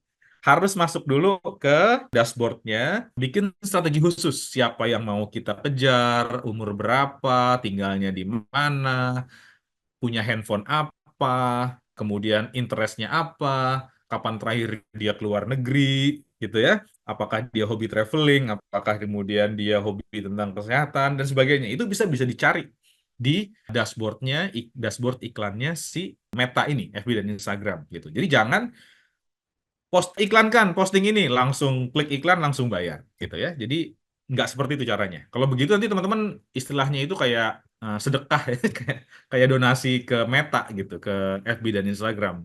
Tapi hasilnya nggak sepadan gitu. Ya, jadi harus cermati betul apa yang akan disasar ya. Kenapa? Karena dia bisa ngeklik itu. Jadi umur berapa, laki atau perempuan, tinggal di mana, pegang handphonenya apa, interestnya apa, kapan terakhir dia keluar negeri, misalnya seperti itu ya. Apakah dia orang traveling atau enggak gitu ya, suka belanja di e-commerce atau enggak, itu bisa di checklist satu-satu. Karena dia FB dan IG Ads adalah platform demografi dan psikografi yang detail. Jadi, nah kemudian perlu yang dipahami kedua, tugas iklan itu adalah kalau di sosial ini ya, membuat pengguna itu berhenti scroll, ya, kemudian membuat mereka penasaran, mau tahu lebih lanjut, dan klik link ke landing page. Tugas iklan sebenarnya hanya itu aja, sampai klik di landing page. Nanti di landing page di prospek ulang untuk berdonasi. Tapi yang difokuskan adalah satu, berhenti scroll, bikin penasaran, ngeklik. Nah, itu doang targetnya. Itu tugas iklan di media sosial. Ya, kalau mau belanja ide nanti bisa klik ke sini ya. Jadi kita bisa nggak ngintip sebenarnya teman-teman lembaga besar itu iklannya kayak gimana sih gitu ya. Dikasih tahu sebenarnya sama Facebook. Nah, ini contohnya. Saya buka nih Yayasan Plan Internasional Indonesia. Nah, ini iklannya udah inaktif dari tanggal 13 Mei sampai Mei 31. Di tanggal 13 sampai 31 Mei 2024 platformnya di Facebook dan Instagram ya. Nah, kemudian berapa amount spend-nya? Wow, dahsyat. Lebih dari 1 M. Dari dalam waktu uh, berapa nih? 20 hari ya. Itu amount spend-nya lebih dari 1 M dan impresinya itu 350.000. Ya, 350.000 orang. Ini M ini juta ya. Mungkin lebih dari 1 juta deh, bukan 1 miliar. Jadi budgetnya itu lebih dari 1 juta, impresinya 350.000. Ya. Oh ya, di sini itu teman-teman jangan bayangin harus budgetnya besar. Bayangin budgetnya nggak mulai dari 100 sampai 150.000 sehari aja itu udah cukup sebenarnya gitu untuk tahap-tahap awal gitu ya. 100 sampai 150.000. Kalau kemudian berhasil, banyak yang donasi dengan angka segitu baru ditambah dikit-dikit. Jadi nggak harus langsung sehari 1 juta, sehari 2 juta, nggak harus. Mulai dari yang kecil dulu 150.000, 200.000 itu udah cukup sih sebenarnya gitu. Jadi sebulan paling 3 juta, 5 juta gitu ya. Semoga budgetnya ada ya, saya bilang paling gitu. Ya, ini pakai gitu ya. Sebenarnya kalaupun kemudian donasinya nggak banyak, ya, tapi seenggaknya teman-teman itu nanti terekspos ya, awareness gitu kepada masyarakat. Jadi walaupun donasi belum banyak, akan terekspos awareness kepada masyarakat ya. Dan menurut saya memang ini bisa jadi belum tentu kayak membalikan telapak tangan ya, misalnya, atau membuat target itu seolah-olah mudah gitu. Misalnya 1 miliar dalam 1 bulan, pasti dapat ya belum tentu juga gitu ya, masih banyak faktor lagi yang perlu diperhatikan. Jadi ada beberapa pakem mengenai iklan Facebook dan Instagram ini bahwa uh, dalam jangka pendek mungkin belum tentu dia akan menghasilkan besar ya, murah, tapi dalam jangka panjang bisa jadi dia akan semakin murah dari hari ke hari. Kenapa? Karena pada akhirnya teman-teman bisa milih sih untuk mempromosikan seperti apa. Kalau nggak mau pakai biaya ya tadi traffic 1 sampai 4 organik semua aja boleh. Tapi prosesnya mungkin akan lama. Tapi kalau dengan anggaran dia prosesnya akan lebih cepat gitu. Ya, tapi apakah langsung keluar 1 juta akan dapat 1 juta? Ya belum tentu juga gitu. Akan ada banyak faktor nanti, faktor copywriting, faktor gambar, faktor audiens yang teman-teman target, halaman landing page-nya, terus kemudian kemudahan mencerna programnya dan seterusnya, itu banyak faktor ya. Jadi nanti perlu dievaluasi sedikit demi sedikit gitu, bertahap. Tapi itu udah pakem-pakemnya yang bisa dipelajari sih. Dan bisa nyontek juga. Setelah traffic 5 kita ke traffic 6. Traffic 6 adalah kita oh ya, sorry, saya tambahannya. Ini sebagai pegangan dulu, buat teman-teman nanti yang sudah mulai akan beriklan, silahkan nanti mencermati slide ini ya. Karena sebenarnya prosesnya itu agak cukup kompleks misalnya ya. Jadi misalnya bagaimana konversi rasio yang saya bilang ya. Jadi kalau kita pakai iklan, misalnya gitu ya, kita kan sudah punya landing page nih. Landing page di sini. Kalau landing page di sini itu ketika dia pakai iklan sosial media, sebenarnya berapa sih dari setiap orang yang melihat konten kita di sosial media akan ngeklik dan ke landing page? Nah, berdasarkan best practice hari ini, itu ternyata antara 1:200 itu udah cukup bagus gitu. Ya, jadi ada 200 orang melihat sebuah campaign iklan di sosmed ya, di Facebook atau Instagram, dan kemudian dari 200 itu mengklik ya dan kemudian membaca landing page itu udah bagus. 1/200. 1/200 itu berarti 1%, 0,5% ya. 0,5% gitu. Ya, 0,5%.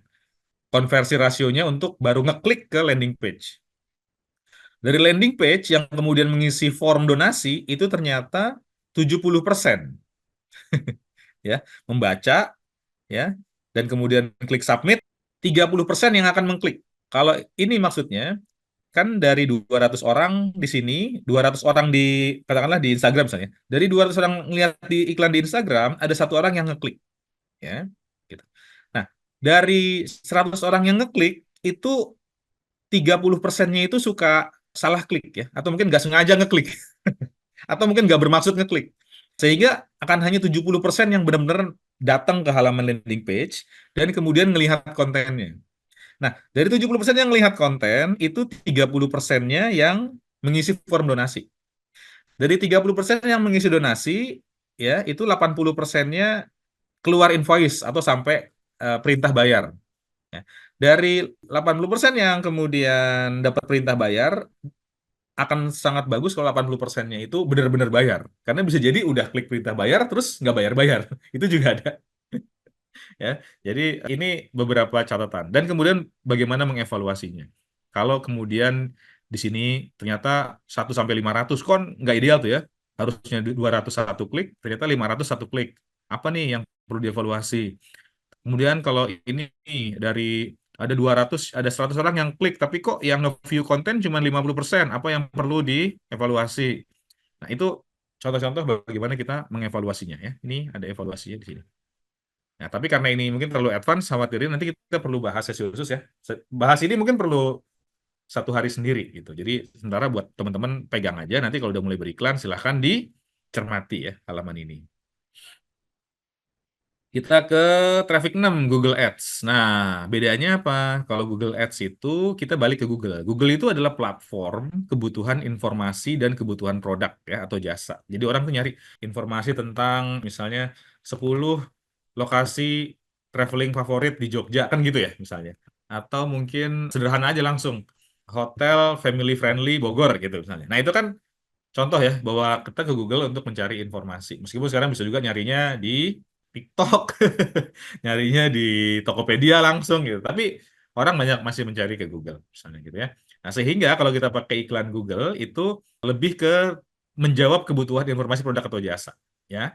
Jadi kita bisa belanjain nanti bagaimana tampilan iklan Google di sekitar kata kunci atau topik nama kita. Nah, khusus untuk YouTube Ads, oh ya, untuk iklan YouTube masuknya via Google Ads juga karena YouTube kan punya Google ya. Nah, kalau di YouTube Ads itu sebenarnya bukan untuk kebutuhan informasi dan produk jasa, tapi meraih penonton video lebih cepat. Tapi biasanya terkait dengan ini aja. Misalnya katakanlah, saya sempat gini, cara bikin lagu dengan AI. Yang keluar video YouTube. Dan di video YouTube-nya itu gitu, cara bikin lagu dengan AI. Nah, itu berarti kan ada ada iklan juga yang kemudian dibikin oleh orang untuk membuat videonya banyak ditonton gitu ya, dibanding upload di YouTube di diemin aja gitu ya, biar dia jalan sendiri. Ternyata nggak ada yang nonton. Nah, ini perlu dipromosiin juga supaya banyak yang nonton. Apa contohnya? Ini misalnya. Jadi saya tulis di Google itu donasi kita bisa. Yang keluar pertama adalah Instagramnya kitabisa.com gitu. Nah, tapi menariknya ada iklan nih di sini. Kalau ada tulisan sponsor di bawahnya, itu adalah sebenarnya iklan. Nah, ini iklan tentunya berarti masuknya via Google Ads. Dengan kata lain, Basnas itu menempatkan link untuk ke halaman donasinya setiap kali orang menuliskan kata kita bisa. Gitu. Apakah ini dibolehkan? Ya sebenarnya nggak ada salahnya sih. Tapi emang dimirip-miripin ya. Misalnya ini kan kalimatnya, kita bisa salurkan bantuan kemanusiaan Palestina. Ya. Tapi di sini ada sedekah Basnas, ada bayar zakat gitu. Ya. Jadi sebenarnya membajak traffic ya, ibaratnya gitu. Kan sering ya, misalnya kita ke mall gitu, ke food court, kita pengen makan somai. Tapi begitu baru nyampe bagian apa pintu, tiba-tiba yang bagian ada orang nawarin dimsum. Kan somai sama dimsum mirip-mirip ya, cuman beda kuah doang. Nah, akhirnya kemudian kita belok makan dimsum. Ya, yang tadinya mau makan somai itu namanya membajak preferensi orang gitu ya. Kalau di sini mungkin skenario-nya orang mau donasi ke bisa, ketemu link Basnas ini, orang belok ke Basnas gitu. Nah, itu Sebenarnya idenya seperti itu. Apakah itu dibolehkan? Ya, namanya juga usaha gitu ya. Jadi no problem selama kemudian tidak untuk apa ya, niatnya menjatuhkan kan di tengah. Ya. Nah, yang ketujuh, kolaborasi influencer. Ini paham lah ya rekan-rekan ya. Intinya kita kerjasama dengan influencer, tapi yang perlu dipahamin ini ya, cari influencer yang punya integritas dan value sesuai lembaga. Jangan sampai nanti dia begajulan gitu, kemudian ketika dia berbuat kurang baik secara etika, lembaga kita terkena. Nah, kemudian berikutnya ini penting juga, semakin besar follower, biasanya semakin kecil engagement. Nah, tapi biasanya yang mikro-mikro, influencer mikro itu malah lebih bagus engagementnya. Maka kita perlu mengkombinasikan antara influencer besar dan influencer mikro. Ya. Sebenarnya emang agak beratnya ke influencer besar adalah kadang suka tarifnya mahal-mahal juga. Jadi ya dipikirin lah. Jadi influencer itu pada akhirnya juga akan pansos ya. Kira-kira mereka akan berpikir kalau saya diajak kolaborasi sama lembaga A, kira-kira saya akan dapat manfaat nggak? Gitu. Nah itu nanti tarik-menariknya sebenarnya seperti itu sih. Ya wajar lah ya, transaksionalnya pasti akan dipertimbangkan oleh mereka. Dan bentuk kolaborasinya bisa beberapa. Satu, misalnya bisa bentuk endorsing aja ya. Jadi hanya mempromosikan konten dan mengajak berdonasi. Atau mungkin co-creation.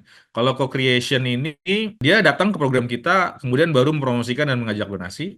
Atau mungkin juga dengan co-fundraising atau affiliate ya. Jadi misalnya ada program yang kemudian kita mengelola proses implementasi programnya. Jadi kita menjadi mitra implementasi atas donasi yang mereka peroleh dari followernya. Atau ambassador, kalau ambassador ya duta ya. Jadi dia menjadi representasi lembaga kita. Ini contohnya bagaimana si Asa Asun Chow ini 580.000 follower, kemudian bikin program bersama Kita Bisa dalam bentuk volunteer. Ya, ini contoh bagaimana kolaborasi influencer itu bisa berjalan. Saya pikir ini 7 traffic yang ingin saya jelaskan di hari ini. Dan sebelum ke sini, nggak apa-apa deh, nanti kita ulang lagi. Jadi gini teman-teman, karena tugas baru satu yang ngumpulin, maka saya sebagai bonus bersama Pirak itu bersedia untuk membantu rekan-rekan 2 minggu ke depan setidaknya mendampingi untuk 3 target ini ya. Punya landing page donasi di Kita Bisa atau platform lain, kemudian punya minimal 3 konten media sosial promosi kampanye ya, dan punya minimal 3 konten email dan WA untuk promosi kampanye gitu ya. Tentu tidak langsung sampai tahap pasti tercapai ya fundraisingnya, tapi setidaknya kita punya lah sesuatu ya setelah proses ini, dan insya Allah kami bersedia untuk mendampingi bersama teman-teman gitu ya. Oke, saya pikir ini, dan saya kembalikan dulu ke Mas Ari ya untuk sesi diskusi. Oke, terima kasih Mas Urip Siap. atas pesan-pesannya. Barangkali teman-teman bisa menyimak ya apa yang sudah disampaikan dan apa yang sudah dibagikan informasinya. Apakah ada yang ingin ditanyakan teman-teman? Ini Mbak Verena angkat tangan nih Mas. Oke, Mbak. Ya, Ya, Mas Ari, Mas Aurip, ada Kak Verena yang raise hand. ya, boleh silakan Kak Verena. Iya, terima kasih Pak Arif dan Pak Urip. Ya. Yang ingin saya tanyakan adalah satu, apakah ada pengalaman dari Pak Urip terkait platform lain selain Kita Bisa gitu yang mungkin bisa jadi apa ya? Bisa jadi pembelajaran buat kami karena kami itu sudah pernah approach Kita Bisa ya untuk membuat landing page. Eh, dan kita juga sudah dihubungkan dengan tim internal mereka yang bisa berkolaborasi dengan kami membuat platform fundraising. Namun dari mereka cenderungnya tuh lama sekali merespon kerjasama ini, padahal dari kami sudah tanda tangan SPK dan lain-lain gitu. Jadi apakah ada mekanisme lain atau apakah Pak Urip menyarankan kami untuk membuat sendiri landing page-nya atau bagaimana? Saya kayaknya dari tahun 2023 ya, kalau nggak salah itu sudah kerjasama dengan mereka, jadi sampai Iya, iya. sekarang nggak ada update gitu. Oke, siap. Makasih. Kasih. Terima kasih Mbak Verena. Jadi kalau menurut saya gini ya, Kita Bisa itu kan sebenarnya tidak perlu MOU ya. Dalam konteks kalau kita mau menggunakan Kita Bisa sebenarnya. Jadi silahkan sign apa? Maksudnya register, login, setelah approve, terus kemudian tinggal upload konten sih, setahu saya seperti itu. Tidak perlu harus PKS secara khusus, ya. Karena dia sudah ada onboarding proses yang sebenarnya terbuka buat semua pihak. MOU itu hanya dibutuhkan kalau ada proses yang sifatnya lebih intens gitu, misalnya kerjasama agensi, misalnya gitu ya, kerjasama impact agency. Nah itu mungkin baru akan butuh MOU khusus. Tapi ini nanti mau dikonfirmasi lagi kita bisa ya terkait hal ini. Itu yang pertama. Terus kemudian yang kedua saya izin share, mungkin saya ke ini sekarang internet ya share-nya. Jadi sebenarnya kalau saya pikir kita bisa itu punya beberapa kelebihan, yaitu dia banyak, sudah trafficnya banyak ya, sehingga kalau kita punya campaign di kita bisa, kita pertama mungkin mudah secara secara secara membuat konten, kemudian punya platformnya, dan kemudian suka dapat limpahan konten gitu ya, sorry, limpahan traffic dari orang yang mencari berdasarkan berdasarkan berdasarkan kategori, ataupun ketika dia melihat-lihat sebuah campaign, di bawahnya itu ada rekomendasi lain gitu. Nah, ketika di bawahnya ada rekomendasi itu, kemungkinan besar kita akan dapat traffic juga dari sana. Tapi sebenarnya kekurangannya adalah kalau ke kita bisa, itu kan kita itu ada di sebuah pasar ya, yang semua orang menawarkan yang sama gitu. Itu ada sebuah pasar yang menawarkan hal yang sama gitu. Sehingga dalam beberapa hal ada kekurangannya. Kekurangannya adalah kita udah capek-capek dorong traffic ke tempat kita, ya. Misalnya katakanlah gimana ya, misalnya ini, misalnya katakanlah wujudkan rumah singgah untuk pejuang sembuh, misalnya gitu ya. Kita udah dorong traffic ke sini, tapi kemudian ketika di bawah, itu bisa jadi kemudian dia terpapar sama campaign yang lain. Misalnya seperti itu. Kayaknya sudah nggak ada sekarang ya. Oh, nggak ada ternyata, alhamdulillah. Tapi dia mungkin terpapar dengan campaign yang lain ketika dia back terus ke home kita bisa, misalnya gitu. Ya, dan kemudian semua transaksinya kan otomatis bersama kita bisa ya. Dan jadi yang kita itu sebenarnya branding lembaga kita relatif agak ngumpet ketika kita pakai kita bisa. Nah, maka saya menyarankan memang teman-teman mungkin bisa mendalami untuk membuat halaman crowdfunding sendiri atau mesin donasi sendiri. Nah, beberapa yang kemudian bisa dicoba ini kita bisa ke Mayar. Ya, ini saya nggak ada hubungan dengan Mayar ya, juga tidak merekomendasi apapun. Jadi ini yang saya tahu aja, misalnya ada Mayar gitu. Nah, Mayar ini dia sebenarnya engine invoicing gitu, Mbak Verena, dan kemudian ada juga untuk industri filantropi ya di sini fundraiser. Nah, bedanya adalah kalau kita pakai Mayar, kita pakai white label mereka untuk kemudian membuat halaman donasi ya seperti ini, halaman donasi setia siap pakai, tapi logonya logo lembaga kita. Nah, ini misalnya kita coba ke Hope ya. Sepertinya Hope pakai mereka nih, tapi nggak tahu. Kita coba. Misalnya ini, Yayasan Guru Belajar ya. Asumsinya ini adalah yayasan yang pakai Mayar ya, karena sudah testimoni di mereka. Kalau di Greenpeace sudah ada langsung. Iya, hah? Kalau di Greenpeace langsung ada dia di donasi. Oh, ya di Greenpeace langsung ada. Maksud saya mencari, kira-kira dia ditaruh di sebelah mana? Nggak kelihatan. Oh, iya. Ini kelemahan Ya, website ya. Website yang tidak fokus kepada fundraising. Jadi saya ganti kalau gitu. Greenpeace ada dia Ya, ya, ya. Atau langsung. mungkin yang lain lah, misalnya apa ya? Ini Greenpeace ya, Greenpeace, Ah, Greenpeace, Greenpeace. saya udah muter-muter di tempat dia soalnya. Oh, udah muter-muter tempat dia. Ah, Oke. Apakah Greenpeace pakai mereka? Kita lihat ya. Ini betul. Greenpeace, saya klik donasi. Oke, oke.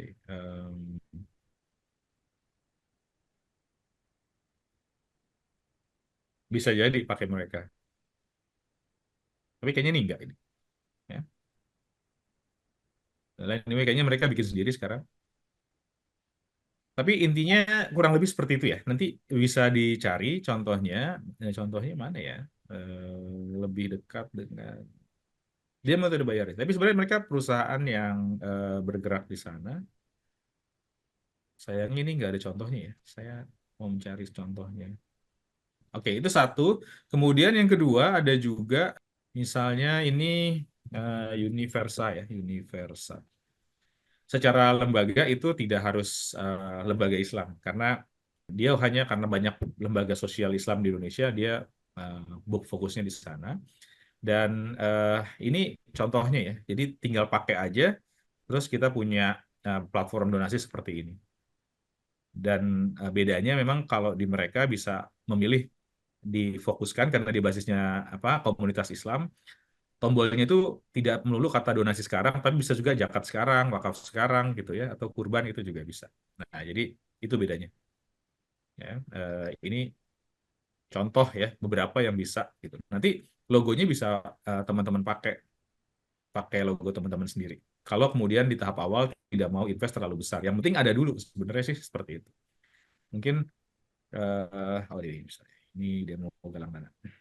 Ini contohnya ya demo. Pak Urip, boleh ada follow up question? Ya boleh monggo. Jadi terima kasih banget, ini alternatifnya sangat berguna buat kami. Apakah ini maksudnya apakah dengan kita punya landing page sendiri yang menggunakan mereka itu mereka juga sudah ada payment gateway sendiri tergabung atau kita mesti set up lagi? Enggak, dengan mereka kita justru mereka sebenarnya provider payment gateway ya. Oh, wow. Oke. Jadi sebenarnya udah beres gitu ya. Jadi tinggal register, terdaftar, kemudian sudah pakai gitu. Oke. Terima kasih banget Pak Urip. Soalnya memang betul tadi yang dengan kita bisa itu mereka tertarik kolaborasi supaya kami menggunakan jasa agensinya mereka gitu sih. Makanya ada SPK. Ya, Jadi terima kasih banyak. metode pembayarannya dari OVO, GoPay, Shopee, BCA, semua itu. Jadi sebenarnya mereka emang provider payment gateway. Tapi kalau jualan payment gateway-nya doang kan ini ya susah gitu. Kita harus punya website dulu, kita harus develop website dulu, dikonekkan ke payment gateway gitu. Itu kan susah. Jadi sebagai bonusnya mereka memberikan kita ini yang tadi itu halaman depannya lah kurang lebih begitu Iya. untuk bertransaksi. Gitu. Ini Nanti bagian kami ini. coba elaborasi lagi deh. Terima kasih banyak Pak. Ya, betul. Jadi nanti bisa dipasang di ini, misalnya donasi.coaction.id gitu. Jadi bikin subdomain khusus untuk donasi. Jadi tinggal ditambahkan ke sana. Gitu. Baik Pak, terima kasih. Oke, siap. Terima kasih sama-sama. Baik, terima kasih Kak Verina. Ada yang lain? Oke, ini ada Boleh. chat ke saya, Mas, tapi direct ya. Oke. Mbak Mas Saif Ya. atau Mbak ya. Landing page itu apa Pak? Saya kurang paham. Oke, landing. Oke. Terus ada mengenai apa nih? Funneling dan spamming, hard selling dan soft selling gitu. Oke, ya. Em, kembali ke jadi gini, landing page itu yang tadi ini. Apa yang dimaksud landing page? Yang landing page itu ininya. Ini yang dimaksud landing page nih. Jadi kalau misalnya katakanlah kita masuk ke lingkungan, ini kan banyak teman-teman lingkungan ya di sini ya, yang relevan. Oke, misalnya ini nih, ikut tanam satu pohon untuk masa depan. Ini yang disebut landing page. Jadi landing page itu adalah sebuah halaman yang dia itu memungkinkan orang memahami proyek apa yang lagi mau kita galang, untuk program apa, berapa rupiah yang perlu kita masukkan atau mungkin terserah gitu. Dan kemudian ada tombol donasi di bawahnya gitu. Itu aja sih itu yang namanya landing page. Ada donasi dan kemudian kalau donasinya diklik itu terkait dengan tahapan-tahapan sampai pembayaran. Nah, itu yang disebut sebagai landing page ya, rekan-rekan. Mohon maaf kalau mungkin kurang jelas tadi. Jadi itu yang disebut landing page. Dan kalau teman-teman bikin versi website, pastiin ini ya. Jadi jangan banyak menu-menu di atas. Masih ada logo yang kalau diklik kembali ke home, masih ada menu tentang kami. Terus di sininya ada lagi tentang apa misalnya ya, di mana kami bekerja, atau mungkin gini, artikel dan berita. Nggak boleh ada seperti itu sebenarnya. Jadi landing page itu kalau bisa, yang bisa diklik itu cuma ini doang, tombol donasi gitu. Nah, itu contoh landing page yang baik dan benar ya. Jangan banyak tombol-tombol lain selain tombol donasi. Itu yang dimaksud sebagai landing page. Kemudian saya masuk ke hard selling dan soft selling. Hard selling itu ini contoh tadi ya. Kalau kita ke halaman eh, ini, ini yang disebut hard selling sebenarnya. Jadi kita menjelaskan orang untuk langsung donasi. Tapi kalau soft selling itu biasanya tidak apa ya, ibaratnya sevulgar atau mungkin sedirect kita ngajak donasi. Jadi misalnya kita cerita tentang, katakanlah di sini programnya adopsi hutan ya, katakanlah adopsi hutan di Sumatera Barat gitu. Nah, kita akan cerita dulu tentang hutan di Sumatera Barat, berapa luasnya, kemudian apa saja keunggulannya, kemudian kenapa dia perlu dipertahankan dan seterusnya gitu ya. Dan kemudian baru di akhir kita bicara mengenai kami punya loh sebuah program bersama untuk membantu hutan di Sumatera Barat tetap lestari. Kalau tertarik silahkan klik di sini ya. Atau mungkin dengan kalimat-kalimat yang covered gitu ya. Nggak nyangka ternyata hutan di Sumatera Barat itu menunggu pejuang-pejuang lingkungan untuk bisa membantu mereka tetap lestari. Terus gambarnya itu truk atau mungkin bulldozer lagi nebangin pohon misalnya seperti itu ya. Terus ditambah link bersama bangun Sumatera Barat, hutan Sumatera Barat gitu, bit.ly. Kan orang nggak tahu ya ini apa sih bit.ly bantu hutan Sumatera Barat atau mungkin cerita Sumatera Barat atau cerita hutan Sumatera Barat gitu. Jadi dibikin beberapa pola-pola seperti itu. Jadi nggak langsung secara drastis ya. Nah, cerita tentang profil orang-orang yang tinggal di sana, profil tentang anak hutan, profil tentang penjaga hutan, profil tentang hutan apa pohon yang dilindungi di sana. Nah, itu kemudian menjadi pengantar ke landing page gitu ya. Jadi dia soft selling seperti itu. Kemudian kalau funneling kembali saya bilang tadi, jadi funneling itu adalah proses corong ya. Kalau namanya corong itu berarti besar di atas, kecil di bawah. Maksudnya kita itu mengajak banyak orang dulu untuk mengetahui program. Dari yang banyak itu kemudian sedikit orang mungkin akan berminat, dari yang berminat itu kemudian sedikit lagi akan berdonasi gitu ya. Jadi tidak semua itu akan berdonasi, bisa jadi. Tapi yang pasti apa? Tapi yang pasti akan ada yang berdonasi. Nah, itu kurang lebih mengenai funneling ya. Baik, demikian Mas Ari. Ini Oke, ada pertanyaan. terima kasih Mas Urip. Silakan, ada lagi pertanyaan lain? Ada ini, Mas, dari Mbak Monika. Ya, Ya, membuat landing page apakah harus mendaftar? Ya, landing page tadi bisa menggunakan kitabisa.com seperti yang tadi saya share. Ya, otomatis kalau mau ada landing page seperti ini di Kitabisa, ya harus mendaftar di Kitabisa. Tapi nggak harus PKS dari MOU ya. Daftar aja seperti biasa, setelah di approve, clear gitu, ya udah tinggal bikin campaign-nya gitu. Tinggal masukin nanti ada masuk buat campaign. Tuliskan judulnya, cara tambahin gambarnya, kemudian bikin kalimat-kalimatnya, ya ini yang kalimat-kalimatnya, udah kelar gitu. Teman-teman udah punya landing page gitu ceritanya. Kalau mau yang white label silahkan ini pakai Mayar misalnya, contoh ya. Contoh ya, tidak harus. Atau tadi ada namanya ini bersedekah.org. Oh, kita coba cek biaya ya. Kalau Mayar seperti apa biayanya? Kalau Mayar itu biayanya, oh ya, kalau nanti Mayar nanti akan seperti di tampilannya. Nah, nanti di sininya logo teman-teman sendiri ya, bukan logo ini email apa? Kursor saya bergerak-gerak kan ya? ya. Ya, ini nanti logonya logo teman-teman di sini gitu. Ya. Nah, ini kalau diklik nih, nanti misalnya diklik misalnya katakanlah ini ya, hadiah untuk yatim duafa. Nah, ini tampilan di landing page seperti ini. Gitu. Ya. Lumayan lah daripada kemudian pusing harus cari programmer untuk membuat ya. Dan di sini sudah ada ya. Donasinya berapa? Ini malah sudah 9.600 donasi ya. Besar sekali itu. Misalnya kayak gitu. Meskipun agak-agak standar tapi yang penting punya. Dan pada akhirnya seperti yang saya bilang, orang itu 50% itu melihat di sini nih, gambar dan hadiah. Headline maksudnya. Sama berapa orang yang sudah membantu. Nah, itu misalnya. Ya, jadi mungkin keren. Kalau pakai si bersedekah ini, mungkin kita bisa ke bersedekah.com-nya. Itu dia ada agregatornya juga. Nanti pakai logonya mereka. Nah, nanti ini tampilan crowdfundingnya ala kita bisa, tapi sebenarnya mereka hanya agregator ya. Kalau dari teman-teman pakai mereka, bedanya ini mereka punya dua template nih, gitu. Punya dua source. Jadi ketika teman-teman bikin di pakai bersedekah, sebenarnya mereka tetap engine untuk apa? Untuk white label ya. Jadi ketika ini diklik, sebenarnya ini white labelnya si Berkah Wakaf ya. Jadi ini ada di kanan sini ada berkahwakaf.id. Ini sebenarnya websitenya si lembaganya.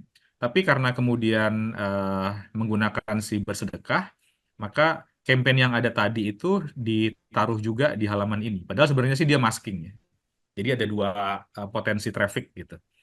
Nah, sebenarnya ini bedanya. Dan kalau di sini ini tampilannya kalau nanti yang landing page-nya seperti apa ya. Kalau ini contoh website-nya begitu. Nah, contoh tampilan website-nya. Kurang lebih nanti akan begini. Oke, itu contohnya. Kalau bagi kita bisa boleh atau pakai selain kita bisa ada juga crowdfunding platform namanya Benih Baik. Oh, benihbaik.com. Nah, kalau Benih Baik ini kabarnya mereka yang punya ada crowdfundingnya ada di sini. Ini sama seperti kita bisa ya. Itu juga akan ada kurasi yang disodorkan ke mitra-mitra CSR oleh Benih Baik ya gitu. Nah, ini Benih Baik sama kalau Benih Baik dia modelnya sama seperti kita bisa gitu. Nah, kalau teman-teman yang bergerak khusus di kesehatan ada juga wecare.id. Nah, wecare.id khusus untuk kesehatan. Konsepnya sama seperti kita bisa juga. Ya, jadi semua transaksinya itu menggunakan logo platformnya masing-masing. Nah, kalau dengan bersedekah, maka teman-teman bikin pakai logonya teman-teman sendiri, ya. Di Mayar juga teman-teman itu pakai logonya teman-teman sendiri nantinya, karena dia sifatnya adalah white label. Mas Ari, kemudian kita ini ya ingin menganalisis ya. Saya Ya, walaupun ada plastik detox itu kirim. Jadi ceritanya dalam tugas kemarin itu kan ada tugas untuk membuat konten, ya. ya. Dan kemudian ada yang sudah memberikan tugas submission, ya. Ini plastik detox. Nah, ini misalnya gitu ya. Sedekah bantu usaha kecil berdaya demi bumi berkelanjutan. Ini judul, ini contoh tampilan gambarnya, kemudian ini kalimatnya dan seterusnya. Ya, ini gambar-gambarnya. Nah, bagaimana bisa membantu? Sorry, ini kalimatnya boleh. Saya bacakan kalimat awal ya. Terima kasih orang baik sudah bantu pelaku usaha kecil kurangi plastik. Di tengah tantangan global terkait sampah plastik layak pakai, ada cerita perubahan yang menginspirasi di plastik detox, Angelina dan seterusnya. Pelatihan membumi, merawat dan menata bisnis untuk bumi. Nah, di ujungnya kemudian ada ajakan berdonasi. Bagaimana bisa membantu? Oke, ya itu. Terus kemudian cara berdonasi sudah pakai nama yayasan kita untuk semesta, alhamdulillah. Kemarin kan masih atas nama pribadi ya. Terus ada ajakan terakhir, call to action. Bersama mari kita jadikan perubahan. Ya, jadi elemennya memang itu gambar yang menggugah, elemen headline ya, headline, kemudian narasi tentang mengapa dan bagaimana kita bisa berkontribusi dan kemudian call to action-nya gitu ya. Nah, beberapa kemudian saran saya adalah sebenarnya tadi semakin spesifik semakin baik ya. Misalnya kadang-kadang ini sedekah bantu usaha kecil berdaya. Berapa usaha kecil yang akan dibantu? Apa yang dimaksud berdaya? Demi bumi berkelanjutan ini bisa lebih terbayang nggak di otak bumi berkelanjutan seperti apa gitu ya. Nah, misalnya katakanlah kalau di sini diganti nggak perlu sedekahnya yang sudah tulis, langsung bantu saja ya. Bantu 1.000 usaha kecil. Bantu 1.000 usaha kecil beralih dari kemasan plastik misalnya gitu ya. Atau gitu ya. Jadi 1.000 usaha kecilnya jelas dan kemudian beralih ke kemasan ramah lingkungan misalnya begitu ya, demi bumi yang berkelanjutan ya. Nah, itu misalnya itu contoh bagaimana headline-nya bisa kita spesifikkan. Jadi ada jumlahnya usaha kecil atau misalnya usaha kecil ini kita kita definisikan lagi apa yang maksud usaha kecil. Kalau yang dibantu adalah warung-warung kelontong pinggir jalan, bantu 1.000 warung kelontong tak lagi gunakan plastik tak terurai gitu ya. atau atau gini, bantu bantu 1.000 warung kelontong beralih dari plastik beralih ke plastik ramah lingkungan kurang lebih gitu. Jadi bumi berlanjutannya mungkin nanti bisa di penjelasan karena bumi berlanjutan itu kan sesuatu yang masih kok apa ya bumi berlanjutan seperti apa gitu di otak masih agak kurang gitu. Nah, terus terkait gambar. Nah, gambar ini mungkin bisa kita buat lebih dramatis misalnya, tidak tidak berbentuknya seperti ini karena nanti akan kita pasang di landing page ya tadi yang halaman donasi. Jadi bentuknya langsung adalah misalnya gambar warung kelontongnya, terus di depan warung kelontong itu ya jadi ada foto penjaga warung kelontong, kalau bisa ibu-ibu agak tua gitu misalnya, dia memegang plastik ramah lingkungan gitu ya. Terus mungkin bisa dua dua skenario plastiknya. Jadi di tangan kiri adalah plastik yang tas kresek, di tangan kanan adalah plastik ramah lingkungan. Berdiri senyum di depan warung kelontongnya, gitu ya. Nah, itu misalnya yang kira-kira lebih spesifik before after gitu. Kan kemarin kita bicara mengenai ada before after, kemudian juga bisa ada problem agitate solve gitu misalnya ya. Jadi elemen itunya mungkin bisa dikuatkan. Nah, misalnya seperti itu contohnya. Nah, kalau terkait narasinya, sebenarnya masih bisa diperbaiki, dan kalau mau diperbaiki, kita mungkin kalau udah ribet ya, aduh gimana ya, ini udah bagus atau belum ya? Nah, saya sebenarnya tadi iseng-iseng, karena kemarin saya bilang teman-teman, coba pakai chat GPT ya. Jadi saya ke chat GPT untuk menganalisis ya. Nah, di chat GPT ini sebenarnya saya sudah bikin, tapi secara umum kita bisa, saya ulangi lagi prosesnya ya. Jadi kalau kita masuk ke chat GPT, nanti bisa tampilannya kan seperti ini. Nah, pertama itu adalah saya akan bikin topik baru. Jadi kalau kita ke chat GPT, maka misalnya pertama adalah, jadi kan di sini, oh nih kecilin dulu deh, kebanyakan ini. Semoga cukup kelihatan ya. Hmm. Jadilah pakar digital fundraising kampanye lembaga sosial dan nirlaba yang kompeten dan menguasai strategi eksekusi dan monitoring kampanye media sosial via internet. Apakah Anda siap? Nah, tinggal terus dia akan jawab. Mau dijawab tuh. Saya siap membantu untuk memulai, kita bahas. Jadi pertama itu, bikin si chat GPT ini dia harus berperan sebagai siapa? Kenapa? Karena ini men-setting dulu si chat GPT ini dari sekian banyak tugas di dunia ini, sekarang kita minta dia untuk bertugas sebagai pakar digital fundraising. Oke. Nah, dia udah bilang, oke, strategi kampanye adalah begini, bla bla bla bla bla, eksekusi adalah begini, monitoring adalah seperti ini. Oke. Terus kemudian setelah itu kita minta dia untuk menganalisis dulu. Kita tes dulu keilmuannya dia. Tolong berikan pedoman kiat penyusunan copywriting yang baik untuk sebuah landing page kampanye di crowdfunding platform seperti kitabisa.com. Saya bilang seperti itu ya. Oke, klik. Nah, dia akan menjawab kan? Oke, berikut ini adalah pedoman untuk penyusunan copywriting yang baik untuk sebuah landing page.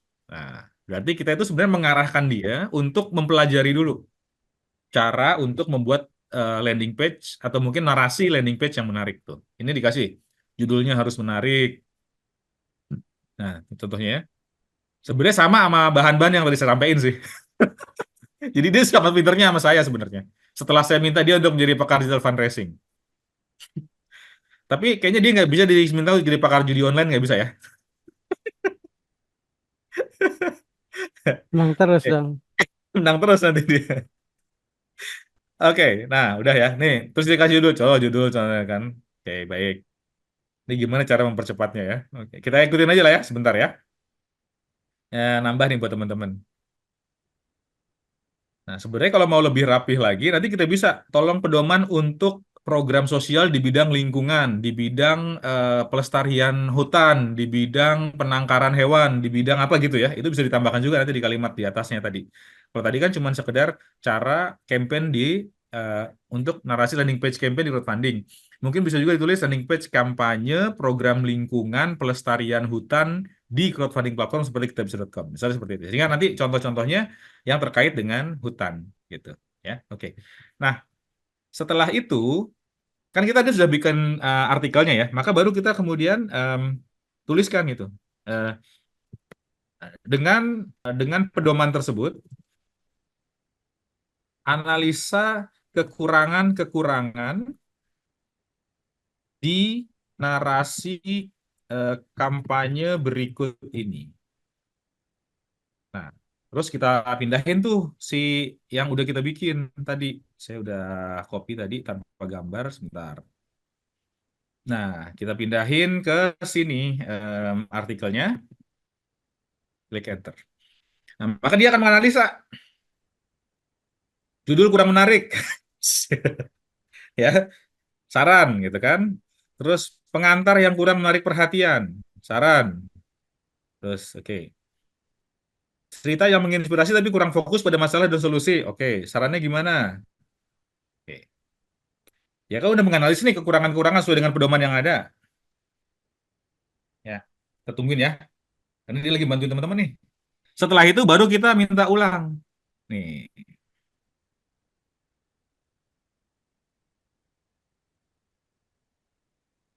kita klik ini, terus kita taruh sini.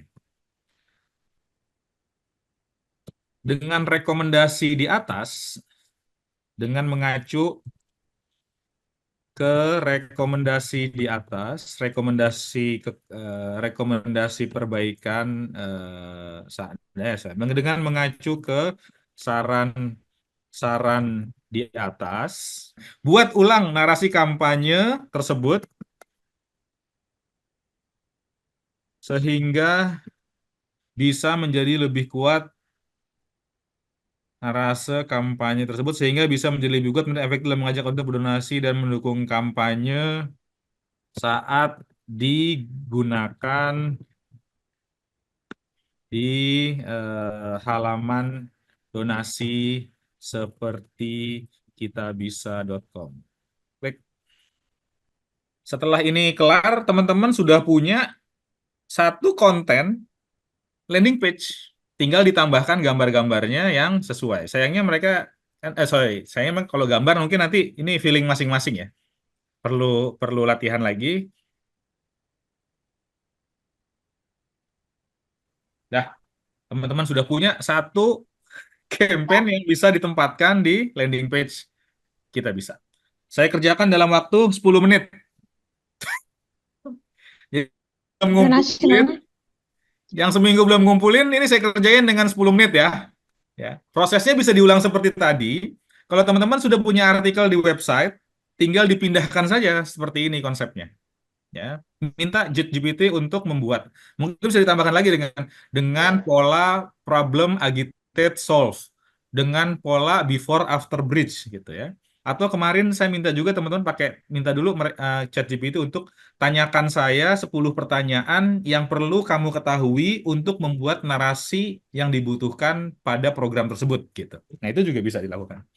Jadi anggap aja kita lagi berteman dengan konsultan fundraising ya, gitu.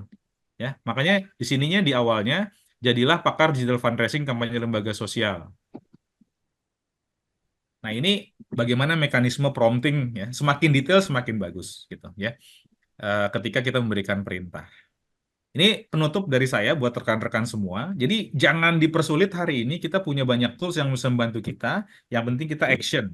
Bagaimana hasilnya nanti kita evaluasi hari demi hari, tapi selebihnya semuanya itu relatif hari ini kita bisa lebih produktif walaupun tim kita masih sedikit, walaupun budget kita masih terbatas gitu ya.